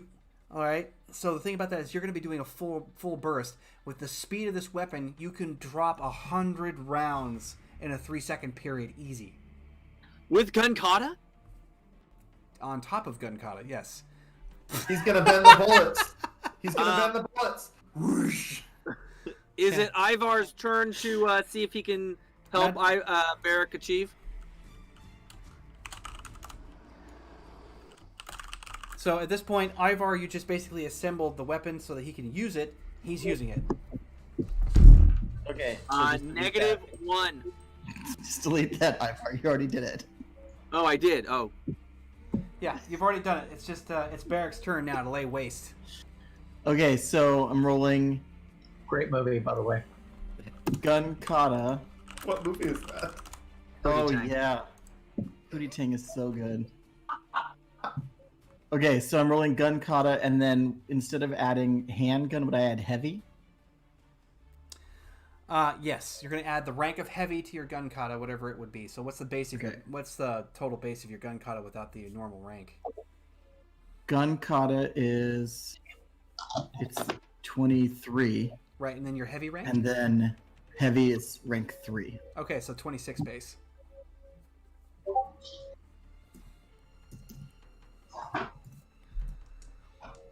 And you're taking fire at what? Well, kind of whatever's downfield, but trying to eliminate the pods, if I can. All right, so you're basically taking that shot. So you'll basically start with the android wanna because you're just, sort of on like- the outside, yeah, and then just drag that shit across. Yep. Yeah. With a 28. That sucks. It's actually not bad. It's a really good roll. Can I spend luck to up that? You definitely can. Yes. So what do I do to reroll? I spend... Are you lucky or no? Yeah, I'm lucky. Reroll is That's 2 just 2. points. Yeah. That's might as well use the luck. I mean, Oh, yay, 27. All right. Well, in this case, that means you get a 29 because the Right, there you go. yeah, it adds all together. good thing it doesn't botch on the second route. No, whenever you use luck, there is no botch. It basically mitigates that. So you just hear like the thing forms up, and you're like, got it, like that. You can hear the whole thing spin up because you clench it, and it's got the actual the power flow here at the or at the base of the handle. So you clench that, and the fucking thing starts to whirl up. So you're the like as soon as you pull that trigger, it's like just starts to spray. You have a 3.5 foot long muzzle flash coming off this thing. Okay, and it's like this light blue color, and you're like, "Wah!" Like that. So, and the android, by the way, Yes. was still closing in as fast as she could, and she wound up taking the brunt of the first part of that. I even rolled to see Well, if she there you dodged go. it, and she did not. She This did is- not. This is Barrick's visible erection. The 3.5 foot muzzle flash. That erection. Jesus Christ. Yeah, so the android takes a grand total of 24 rounds just from that first barrage, and there is literally 76 more rounds going downwind towards those pods, which I haven't had. But I mean, you're like, "Fwah!" Like that. She tries to get out of the way and literally goes into your line of fire on accident, and so you stroke all the way up this way, and because you're using a technocratic weapon, 24 rounds will literally drop her to 0. Like there's no way that she can get through that because they're they're a heavy AP. Blink. Fantastic. But yeah, Riv called out targets, and Barrick's Yep. pray All right. and pray. So you're like fucking Z pattern, like they're just going bonkers with it. Yeah. Let's see what they got. And going with on. his 23 in body, you should have no problem controlling it. No problem at all. 23. Okay. Jesus. All right. So you start It's hilarious doing that that it's Z just a pattern. minimal PI just going, Yeah, you just so it's the thing about like so Z patterns are a legit thing. When you're dealing with like multiple targets, you basically drag it in a Z pattern. You know, so you go Z like this, up and then back like that. So you're kind of creating this really jagged hourglass configuration. And what that does is it makes it impossible for them because you're going to do it wide enough. It basically shoots the bullets around so you can get your targets. So you're just basically going like this, letting it happen. 3 hit marks that were actually coming from out of those pods, along with, one that was actually just freshly formed, just goes right through. One gets completely peeled. Let's see here, out of 76 rounds. Let's see. Well, 76 more times. Well, I mean, like, I just have to determine, because it's going to be roughly 3d10 each for how many bullets they take. Yeah.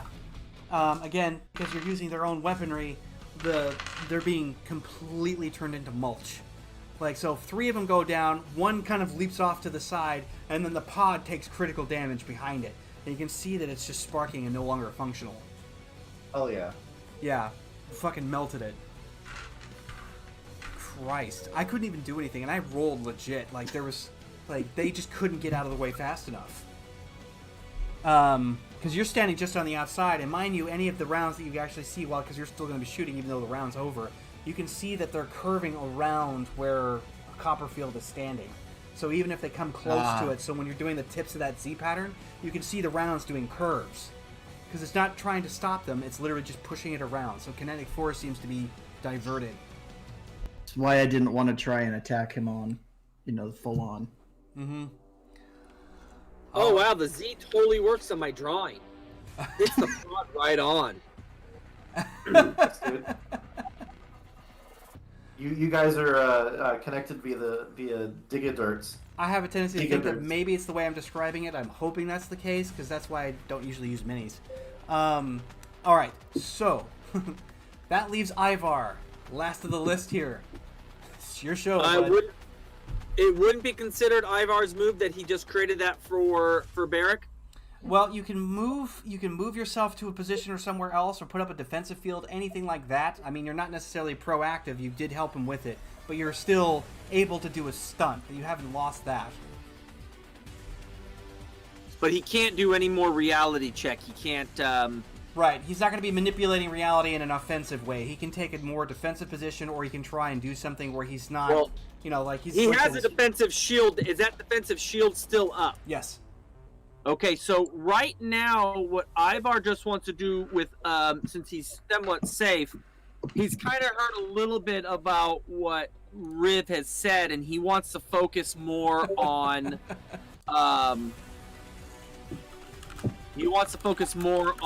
Copperfield to see if he can understand what kind of occult stuff's going on to be able to shut it down. I'm down for that. Go ahead and make your occult roll, man. 25. Alright. Not bad. So, you notice that he's drawing power upward, connecting the circuit up top, and creating a revolution in this column, like this. And that revolution is gaining up momentum and force, and then being crunched down and then focused forward into the mound, which has now begun to breach open quite a bit more. So is that force up above, does it look like it could be disrupted in any way? The actual endpoints, possibly yes. But if you disrupt the ground or the top, there's a good chance that if you disrupt it enough, that it will stop or cease whatever he's doing. Ivar looks over at John and goes, "John, look up!" And he's pointing at Riv at the same time, and he's shouting, "Look up!"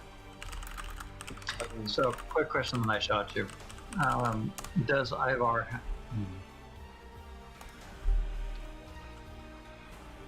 What? Okay.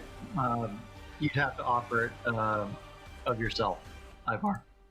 I'm sorry, what? The SFR, that question, you'd have to offer it up for yourself. What do you mean? Meaning that if he was gonna drain SFR, Ivar would literally have to go, okay, and then what would happen is that however he manages to drain you, mind you, what he's draining is your actual, like, essence, because you can't provide that with, like, it's not the same thing as just producing magical energy. This is literally the metaphysical construction of your own body. So if he were to drain SFR, you would risk your life, but if you did it willingly, that would mean that he would nullify any necessary will check on his part, and he would just draw. But what would it do to Ivar? If he draws too much, it could possibly kill him. Yeah, I think Ivar just kind of looks and goes, "No, look up!" And he's pointing up. So John's looking at... Ivar's danger sense just switched from Copperfield to John.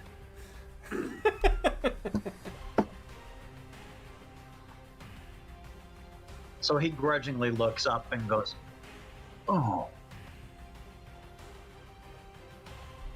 And I would look up too. I don't know what I'm seeing though. All right. Barrett's not looking up. He's just Hanging on for dear life. No, he's just going tiptoe through the tulips.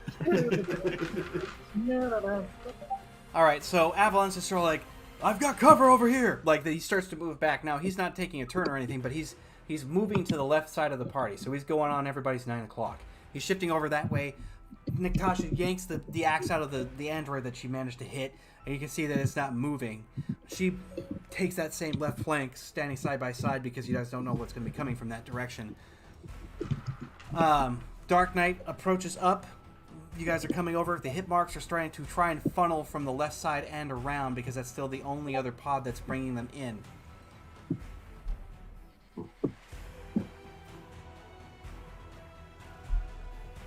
Who's next? Well, that'd be John. Okay. Are there any targets around him that? Yeah, Drew, that would be wise. Any targets that are in somewhat shape that he can devour within range? Some of the androids, if you were to lunge to the left where Natasha and Avalon are trying to barricade, yes, because there are more plenty alive targets that way. Okay, so Bastard just...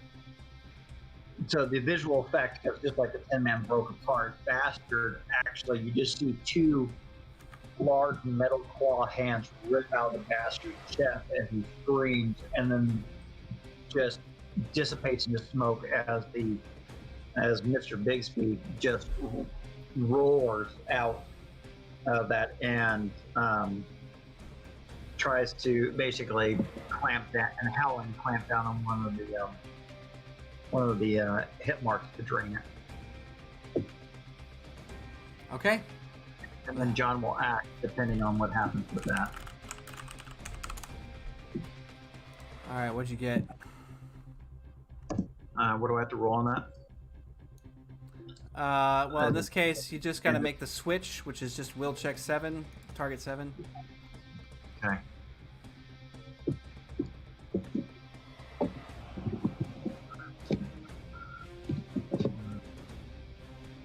Target 7, no 1.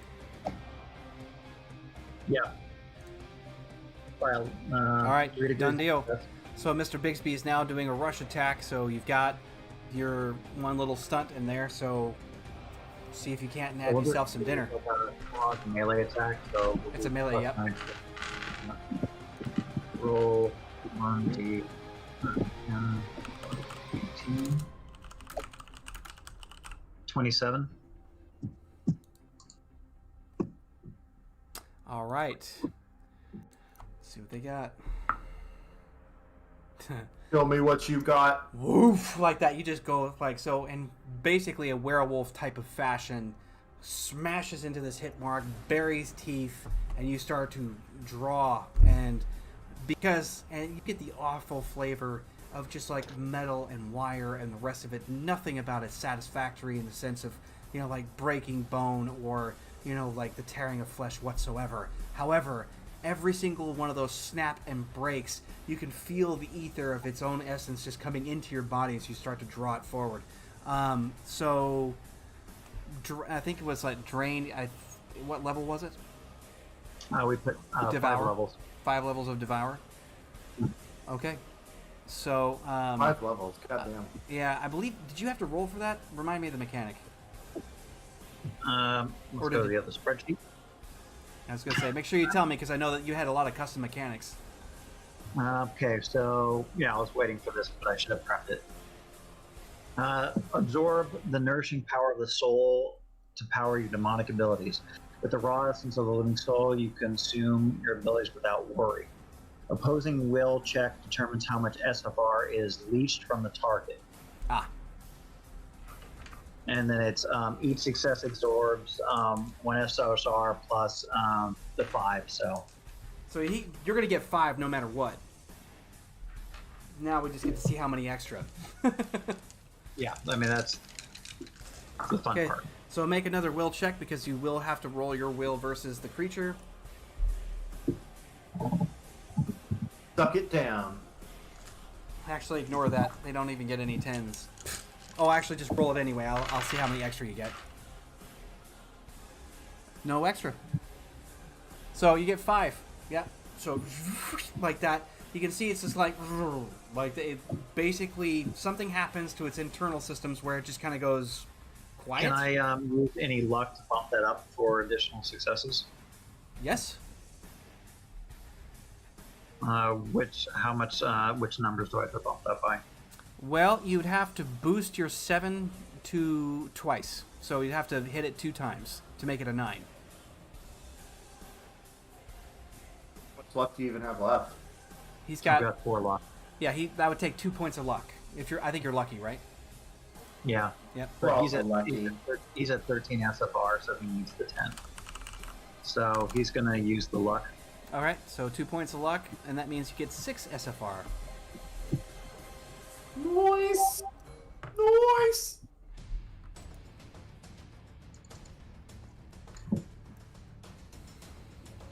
Okay.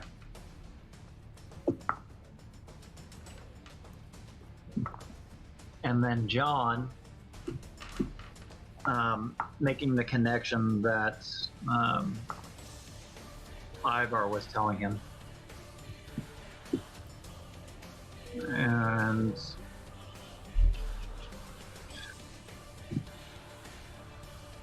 I'm going to do an occult roll to see what he needs to disrupt the circuit, either above or below. Okay. Sounds good. That's above, so below. And then once he does that, he's going to use his Unholy Arcane.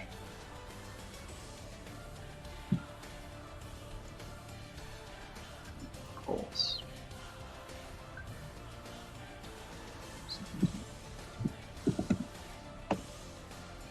19. Okay. So what does he need to do occult-wise to disrupt the circuit? Does he know? You would need to probably add some kind of a counterforce to what's happening up there, disrupting whatever electromagnetic field he's generating. So you'd have So to cancel forces. it. Yeah, you're gonna have to use forces for sure. Okay, so he's gonna basically put 5 Arete into forces, 3 forces, 2 prime. Okay.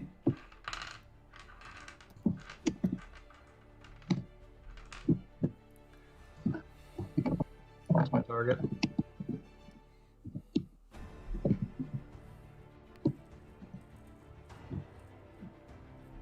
What would the target be?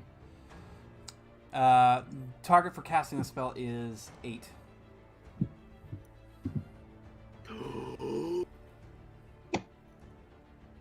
Oof. Oof. Oh.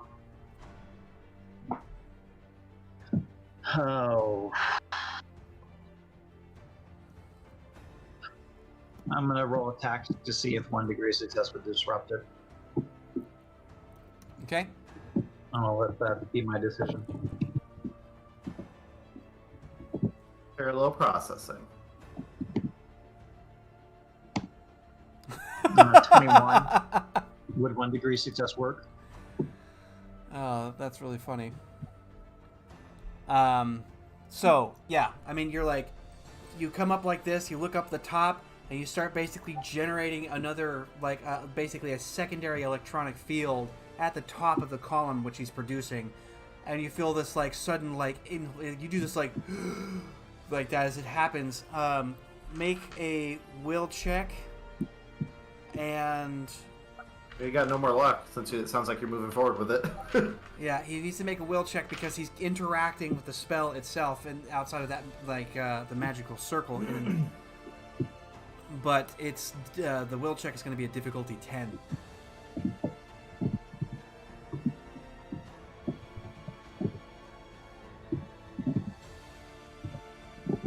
And what's the old one? Yeah. This will be a toughie. Ouch. Oh shit! Got one. Yep, but not enough. Is it one of those? He needed to the have 3 things- successes in order for it to work. Like, it was one of the more difficult rolls. But yeah, so you're like that. So the electrical field, you hear it snap. Everybody's ears pop once again. Even with the actual dampers in Barrick's ears, you actually feel the fluctuation. What happens is that this concussive force actually causes most of the actual hit marks to spaz out. I need Barrick to, because you're even still holding the gun on top of it,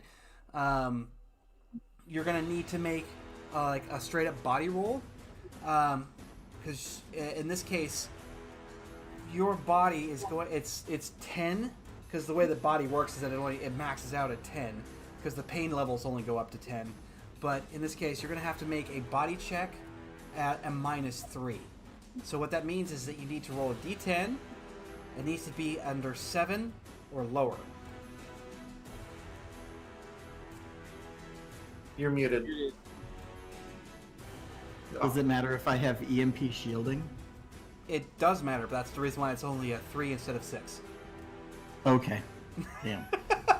So roll a Ambulance. d10, and I have to get. Just one d10, and you're hoping for a number that is 7 or lower. There you go. Hey. Oh shit! You don't spaz. You can actually feel the electrical. Yeah, you're just like it is massively uncomfortable. You also get an understanding when that happens. Your body is no longer flesh and bone, really. It seems to be bionic because the amount of EMP affected areas that you just picked up on is pretty much body wide. There's something you have shifted a lot, but you were not aware that it was that much. Yeah.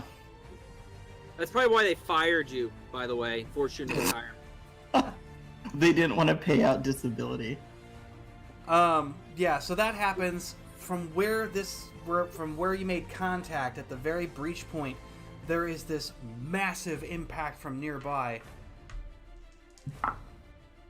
Oh, Jesus Christ. Gotta love this kind of shit. Alright, so the impact that happens right next to where John is strikes down, and then from that you can see a collection of what seems to be like earthen materials mostly, until it finally starts to disintegrate and become something else. And the raw energy form of something that kind of looks like a bipedal, almost like a dog. Like the head is really long, and you can see that it's just spanning outward, and it's made out of pure electricity. And it's like arcing off of all the nearby materials, including that right there. And it's about 25 feet away from where John is standing. Paradox. Yep.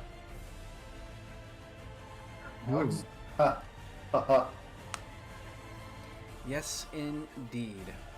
At that point, we've got Natasha and Avalon just basically laying down fire anywhere they can actually get something going on. With Natasha kind of moving about, she's got a sidearm still. That was about the only thing left after all of her incursions, but she's supporting Avalon in that mixture. You have Dark Knight, who's taking a wider range. He takes a pot shot at the center part of the ritual, and you can see it just goes like that. It just kind of warps around, hits the back wall, and he just kind of cocks his head because you hear the explosion off the wall, doing no damage to the ritual area in and of itself.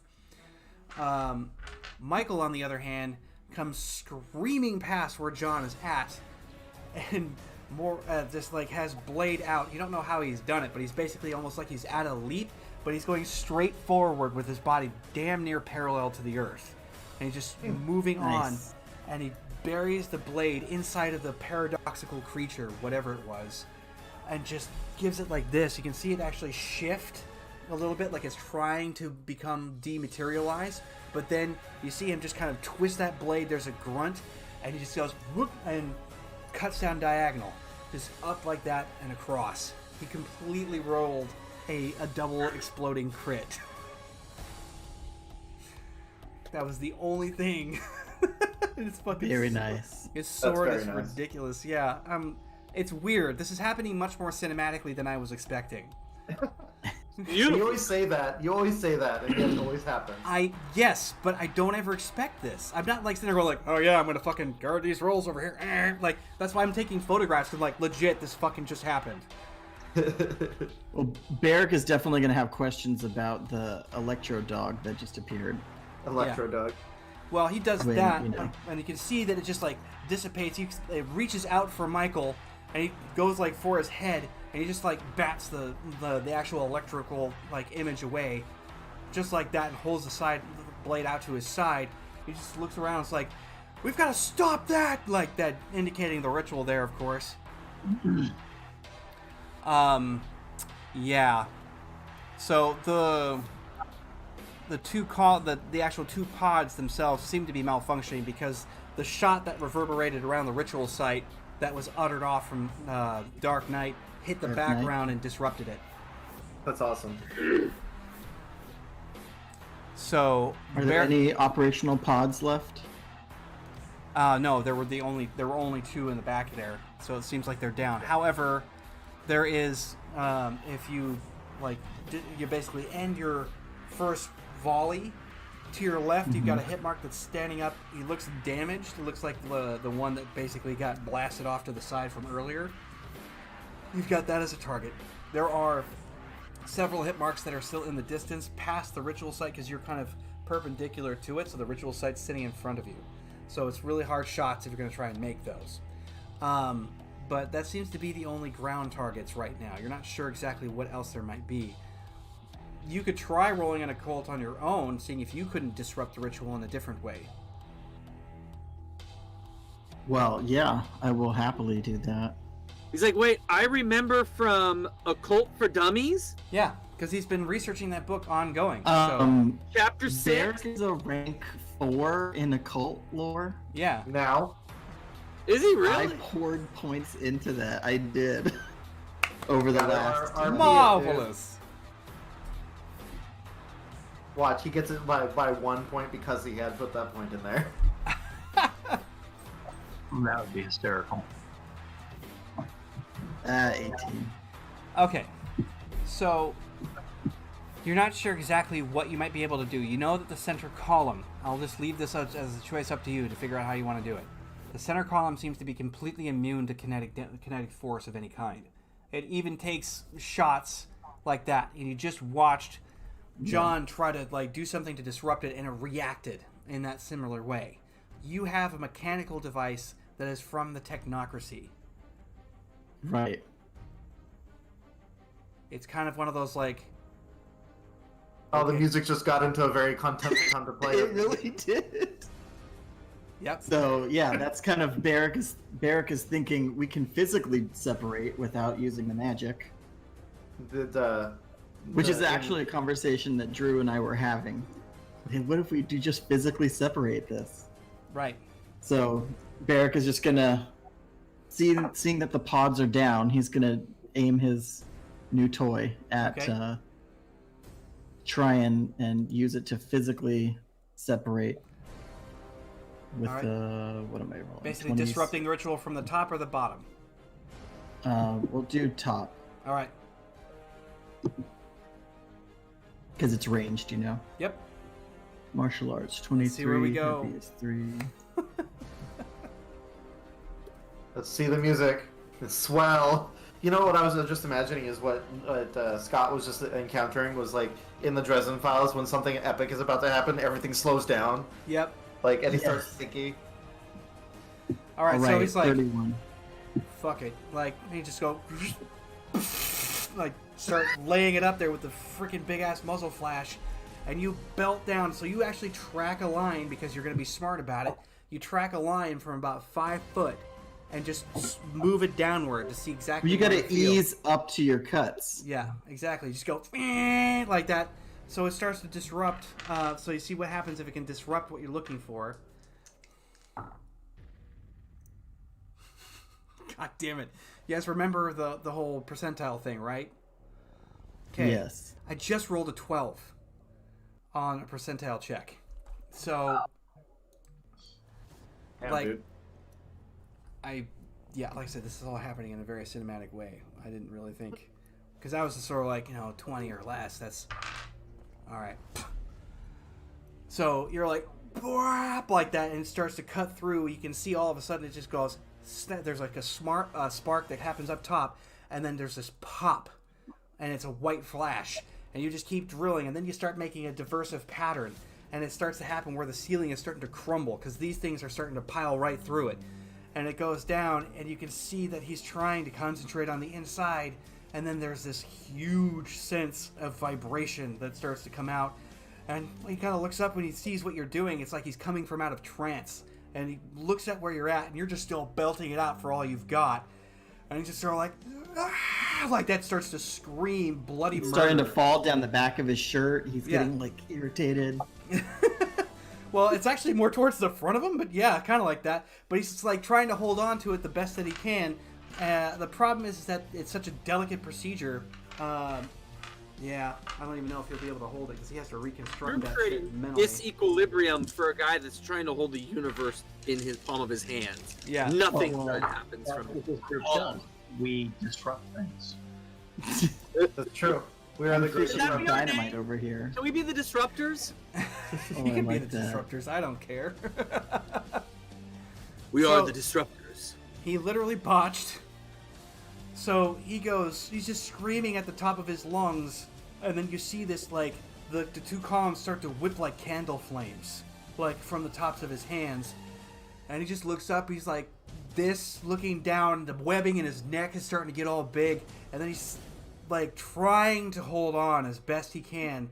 And you start to drag the gunfire down, and you can see that it's warping a little bit less, a little bit less, a little bit less, and it's starting to narrow down. And then he just goes, "Ah," like that, and then there's this massive explosion. There's no other way to describe that. Whenever you get down to just about 3 feet above his head, this whole thing just ruptures. All the trees go. Kind of. We have a group of people standing there, and you just let forth an arcane explosion. Yeah. And my grip feet locked in place so I would not fly backwards. Yeah, there's like literally no dodge from that. But once again, Riv is intangible, so she's just kind of like whoosh. Like you feel a pressure pass you, but Yeah, it's like a stiff breeze. yeah. Yeah. So everybody gets blasted like out and over. Armor. Barrack. This is literally Riv right now. Yeah. My armor is different in different places. Well, just give me where it's the thickest. The thickest. 86. Okay. Torso's 86. All right.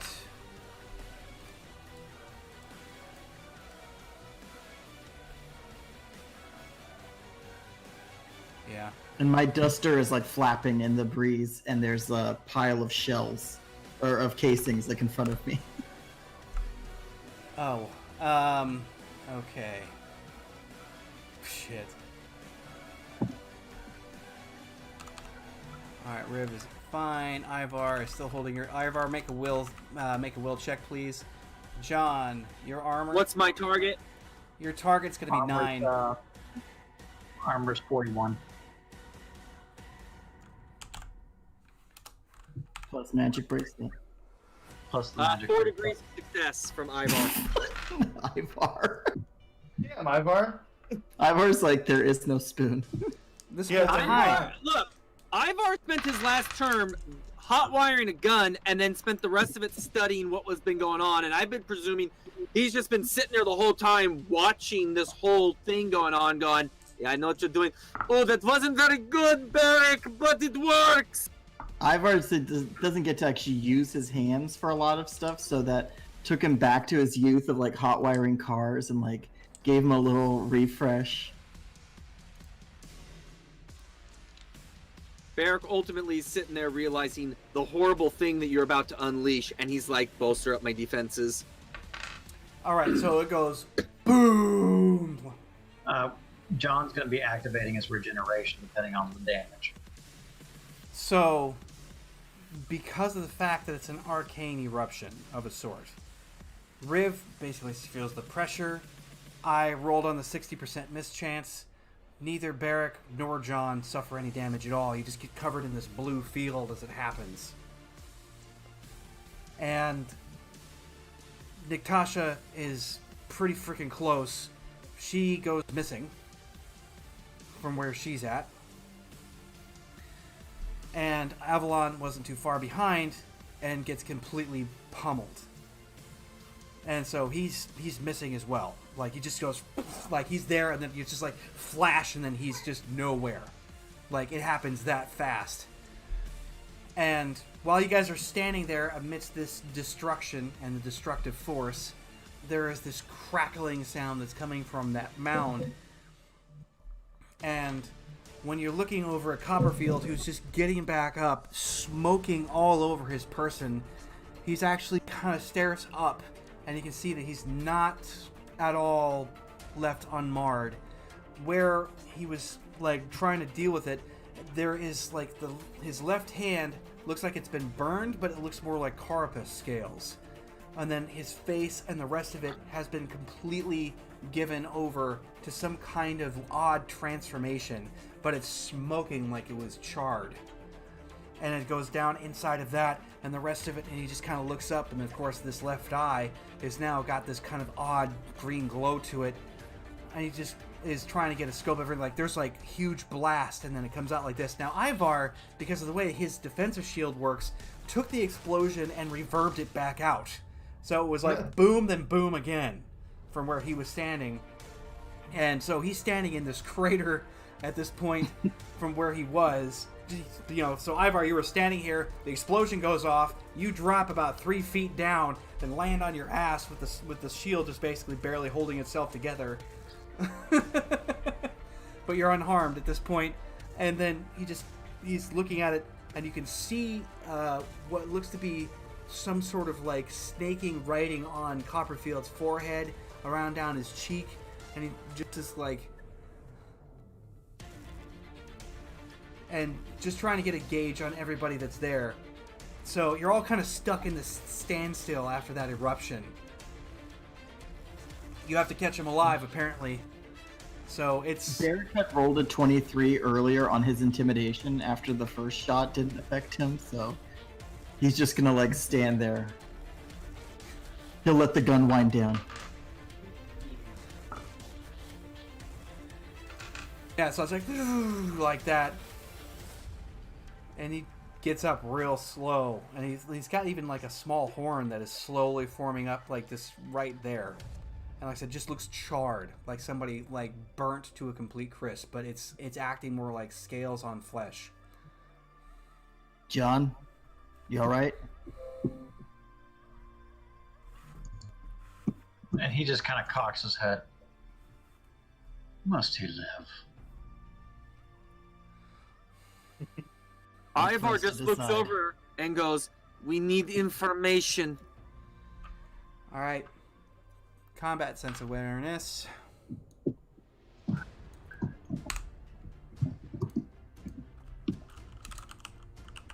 I'm just not going to roll for Ivar. I'm just going to presume Ivar's last, unless... Yes, it is an initiative check.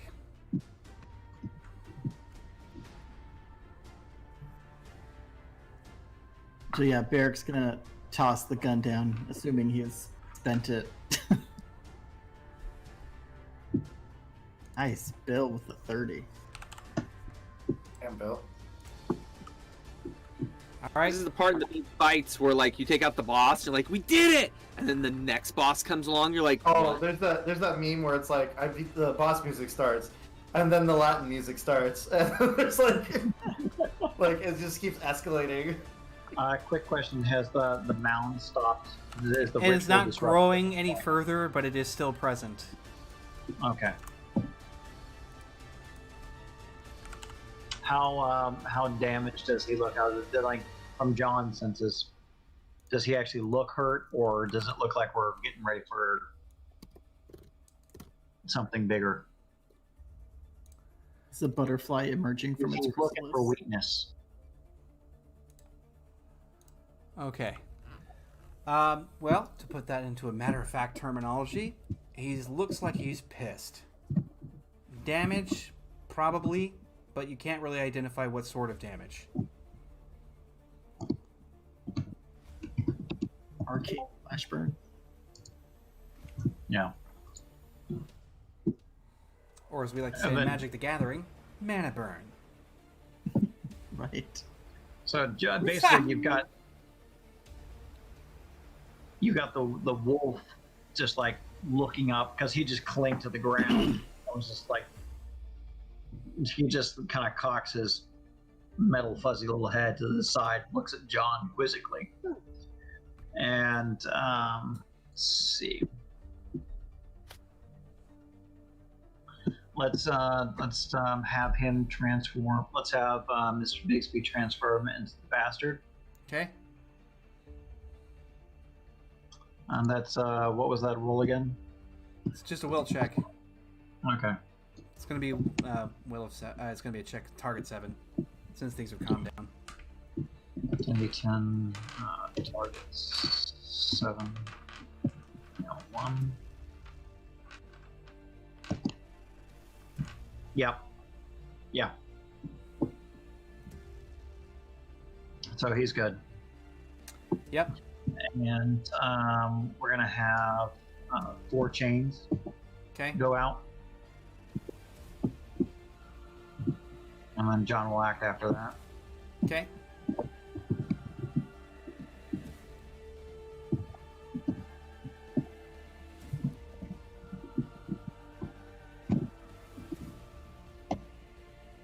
$32. Ooh, doggy.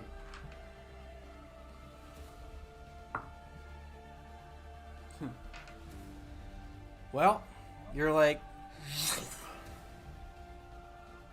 So that's 200 damage, AP2 aggravated.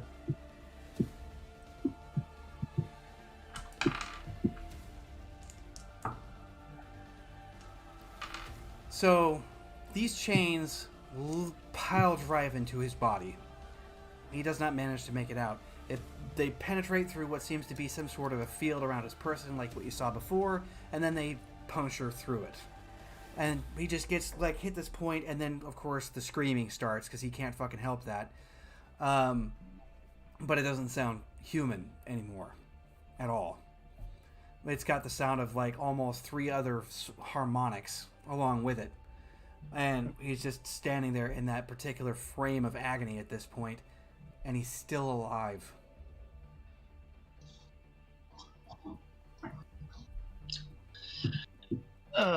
He just took. Oh, okay. Yeah. Let's see.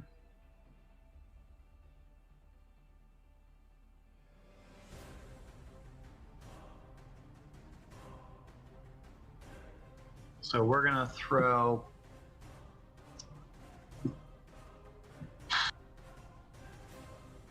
I'll throw everything. Okay. Kitchen. So We choose to knock him out instead of kill him. Well, I think John's sees more too like on much the of a warpath. threat. I think he's basically cutting loose from the original Prime Directive. He did just Yeah, like John- shell out 200 damage in an attempt to just like murderate him. Mother, Yeah. please. John sees too much of a threat. John wants the soul. Well, I mean, they didn't say. They didn't say in what condition he had to be alive.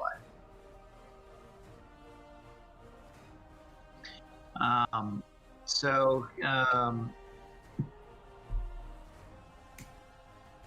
he's kind of going to do, by your powers combined, elemental attack. So he's going to use. The powers of Grayskull?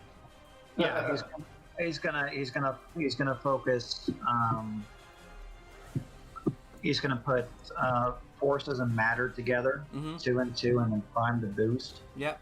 So basically, he's using basically an elemental storm to just kind of like, just like the change, but just like to kind of move like a tornado of all the arcane energies that he can channel into it. So he's channeling the earth and the air and the wind Yeah. and fire and water and lightning and balefire, and he's just making this cocktail of death. Right. Thoughts? Okay, let me That second take up attack. the as a second attack. Yep. And then let me just do the SFR real quick.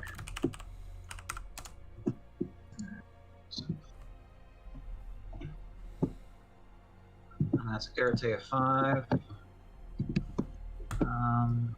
What's the target?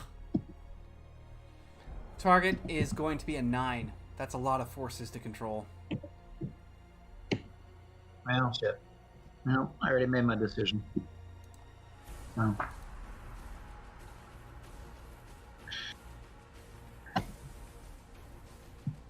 Okay. Damn. So, You got to re-roll one, don't you? Mm-hmm.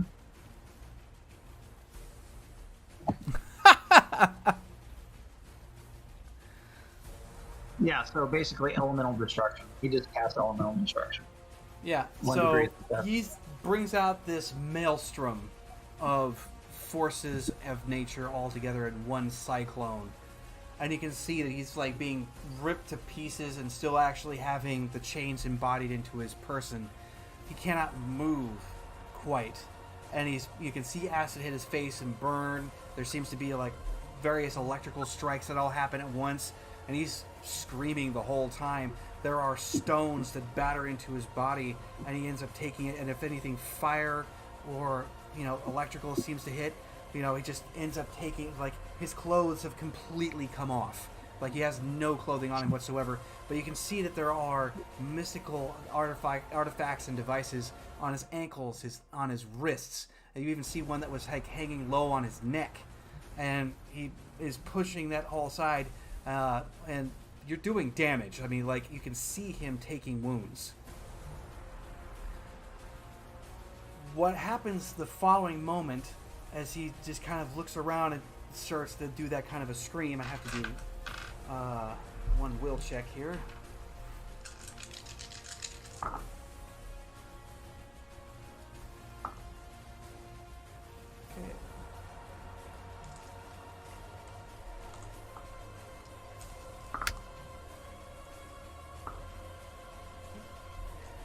I just burnt all of his luck in one go. But he's just like this, and he ends up taking a look at you, John, eye to eye, and he just starts to do this thing where he starts to struggle. You can actually see his mental fortitude start to come through and overcome that pain, which is impressive enough by itself. But then afterwards, take these guys out. Oh my. Oh my. This is where the dice hate us. Yeah. But he just kind of looks like this, looks down at himself. Now, he's standing there naked. You can see the scarring of the mystical explosion all over his person. And he's definitely no longer human anymore because he's taking a beating. But he ends up phasing out. Like, the chains just go like that as he suddenly just vanishes from that point. He stands over the top of the mound at this point, just raw and naked, and he just digs his hand into the top part of that mound, looking straight up at everyone else. He's just sort of like, fine, next time, like that, and just starts to like become enveloped, like it starts to swallow him like it's a living thing. But there is this symbol of something that happens right after the fact, and everybody's watching him do this. Roll just a perception real quick. Everybody? Yeah. Roll an awareness.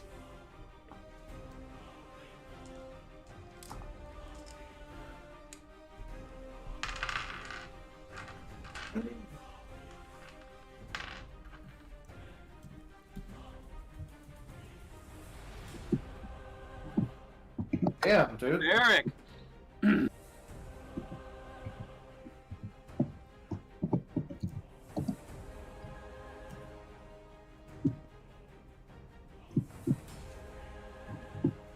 You have to get an exploding roll to get something slightly better than Bill's roll. Yeah.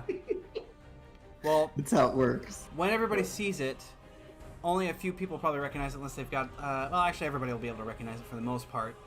But you actually notice what seems to be some form of angelic script that's like written on his forehead. What was forming there for a minute has now become a glowing red color, and he's grinning with all of his might. And you can see like the flare of a ball of some kind of like magical ability that he's going to basically send off.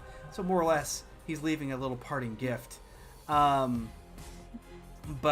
he's being absorbed down. But when you see the angelic script, you realize, like John in particular, whoever got 25 and up.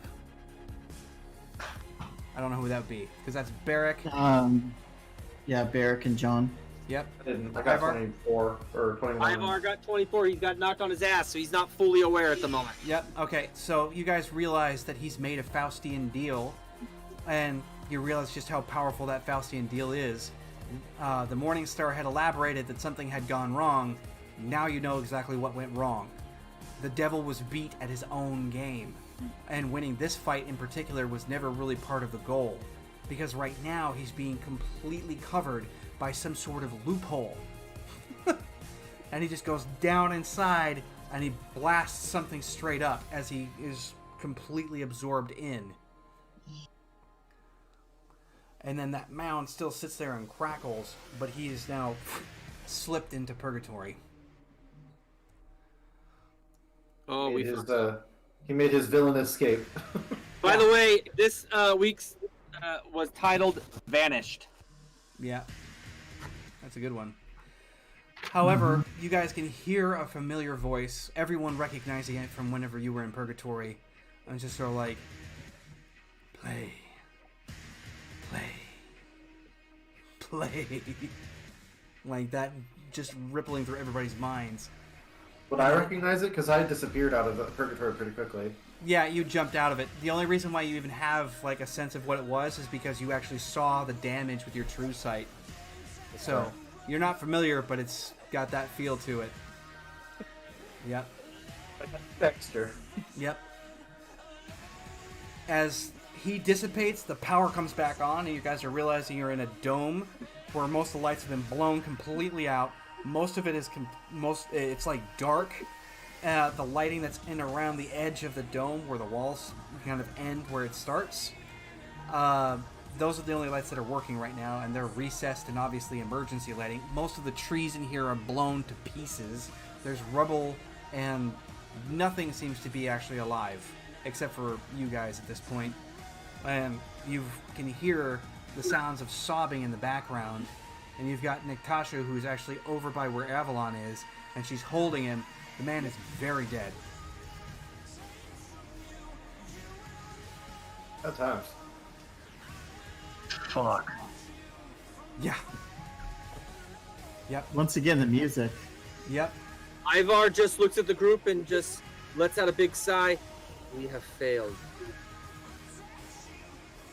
Sounds like it was a game we could not win. And then you just kind of see the armor just like dissipate into smoke. And then John's back is like, motherfucker! God! And he's like pacing back and forth, going, he's like, that's why he was pissed. That's why Lucifer was pissed. Fucker made a deal. That was why he was pissed. That's why he survived. God. He lost the deal, so he beat the devil. Is that hole still there in the ground, the space, or is it completely sealed off? The mound that's still there is it's still there. Yes, and it's crackling. Is there any hole or anything in it that Ivar can discern? It is definitely a point where the veil has been sort of torn inward. So it is not. It is a live wire, for lack of better terminology. Ivar wants to know, just examining it, could he with the 25? Does he know enough to be able to shut this thing down?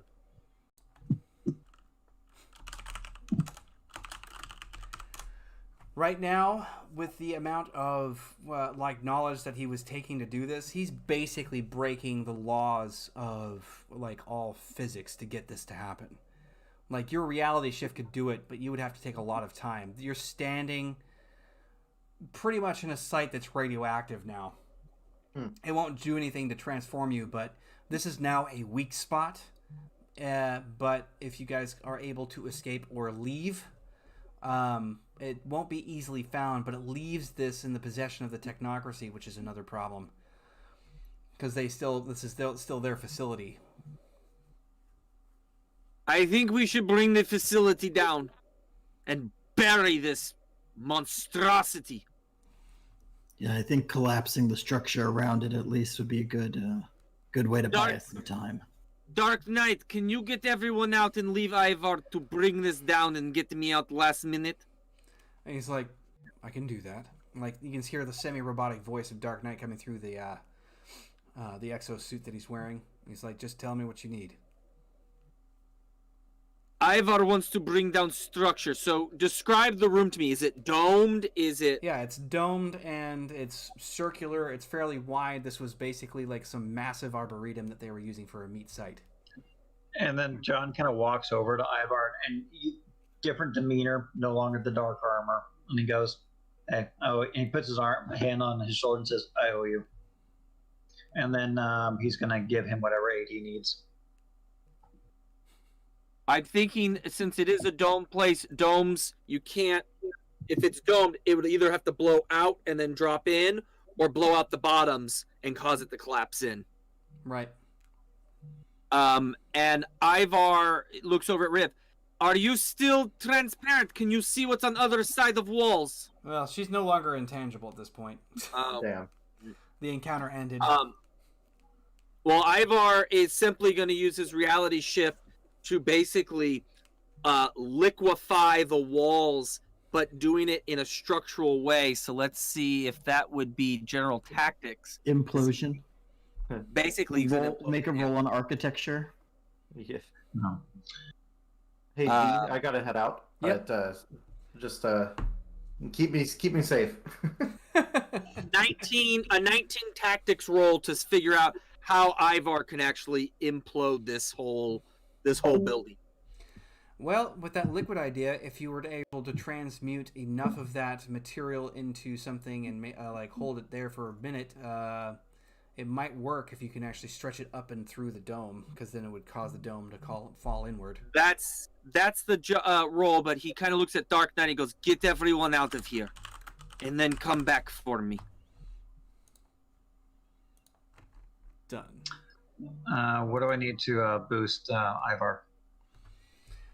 You can just basically roll on not forces, but prime, and then you can add that to whatever successes he makes.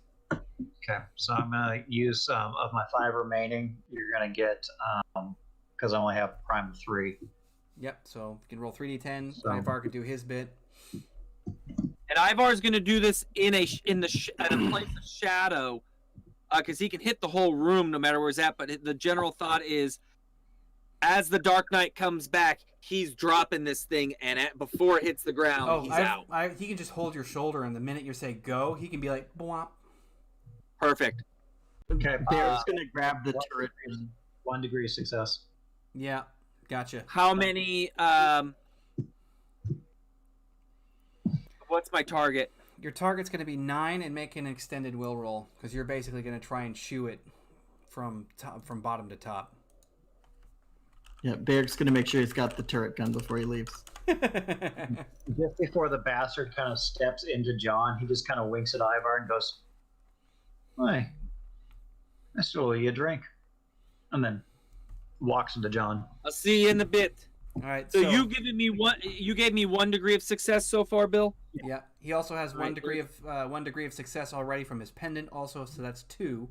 And then That brings us up to 4. Right. So, and then you guys can basically just lay hands on. At this point, you've got Natasha coming from out of the darkness. There's like tears coming down her face still, but she's got this look on her face like she's determined to make it through. Hearing the plan, she agrees with it. She's like, "Just get us out of here." And whenever you guys are all touching the Dark Knight in his mech suit, you guys can just hold on to it. The minute Ivar says go, Dark Knight can try and wink you guys out of that room, because there's no like visible exit to leave. You guys used the door warp, so.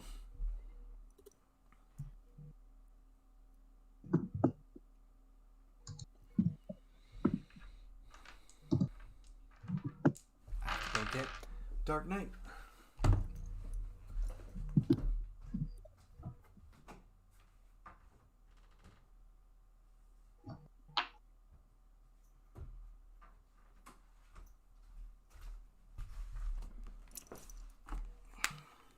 So we had 5 successes minus 2 fails, which puts us at 3 degrees of success.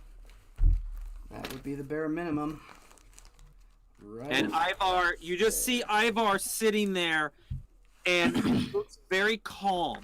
Like there's no, like, even though you look at his face, you see the marks of failure, and as you look, you'll notice that this is a guy who has experienced this before, who has gone to the heights and has experienced failure, and just like he did before, he's burying that failure, and he's going to be drinking a lot more. And as he sits there, he just quietly whispers the Dark Knight, "Go." And it just as the building is coming down. And that's how we will end it. Hopefully. I'll leave it rest for you, D. Yeah. Code of honor dependent. Gonna see what he's got going on here. All right. So he's got 1. Boost that to make it 2. 3.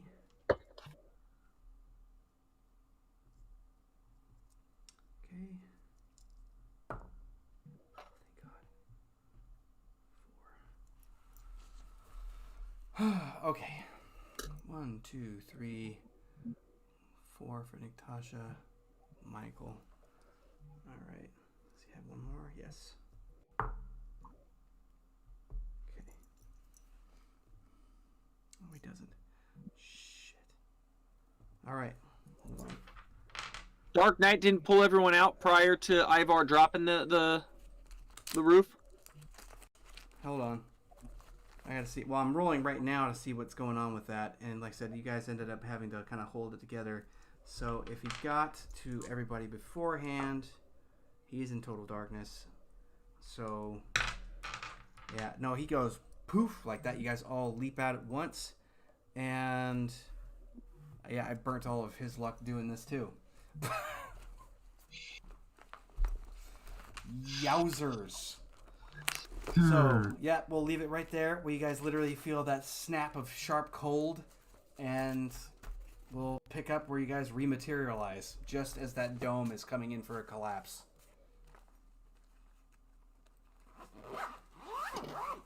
So that's why Lucifer was pissed, was because Copperfield was the one who loopholed him.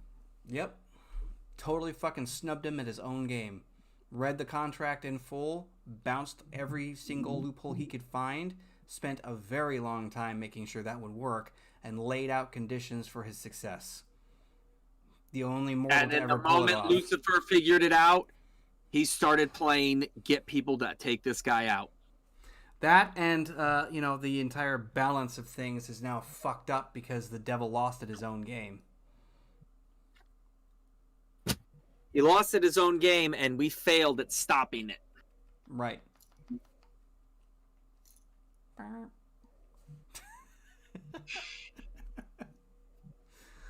All right.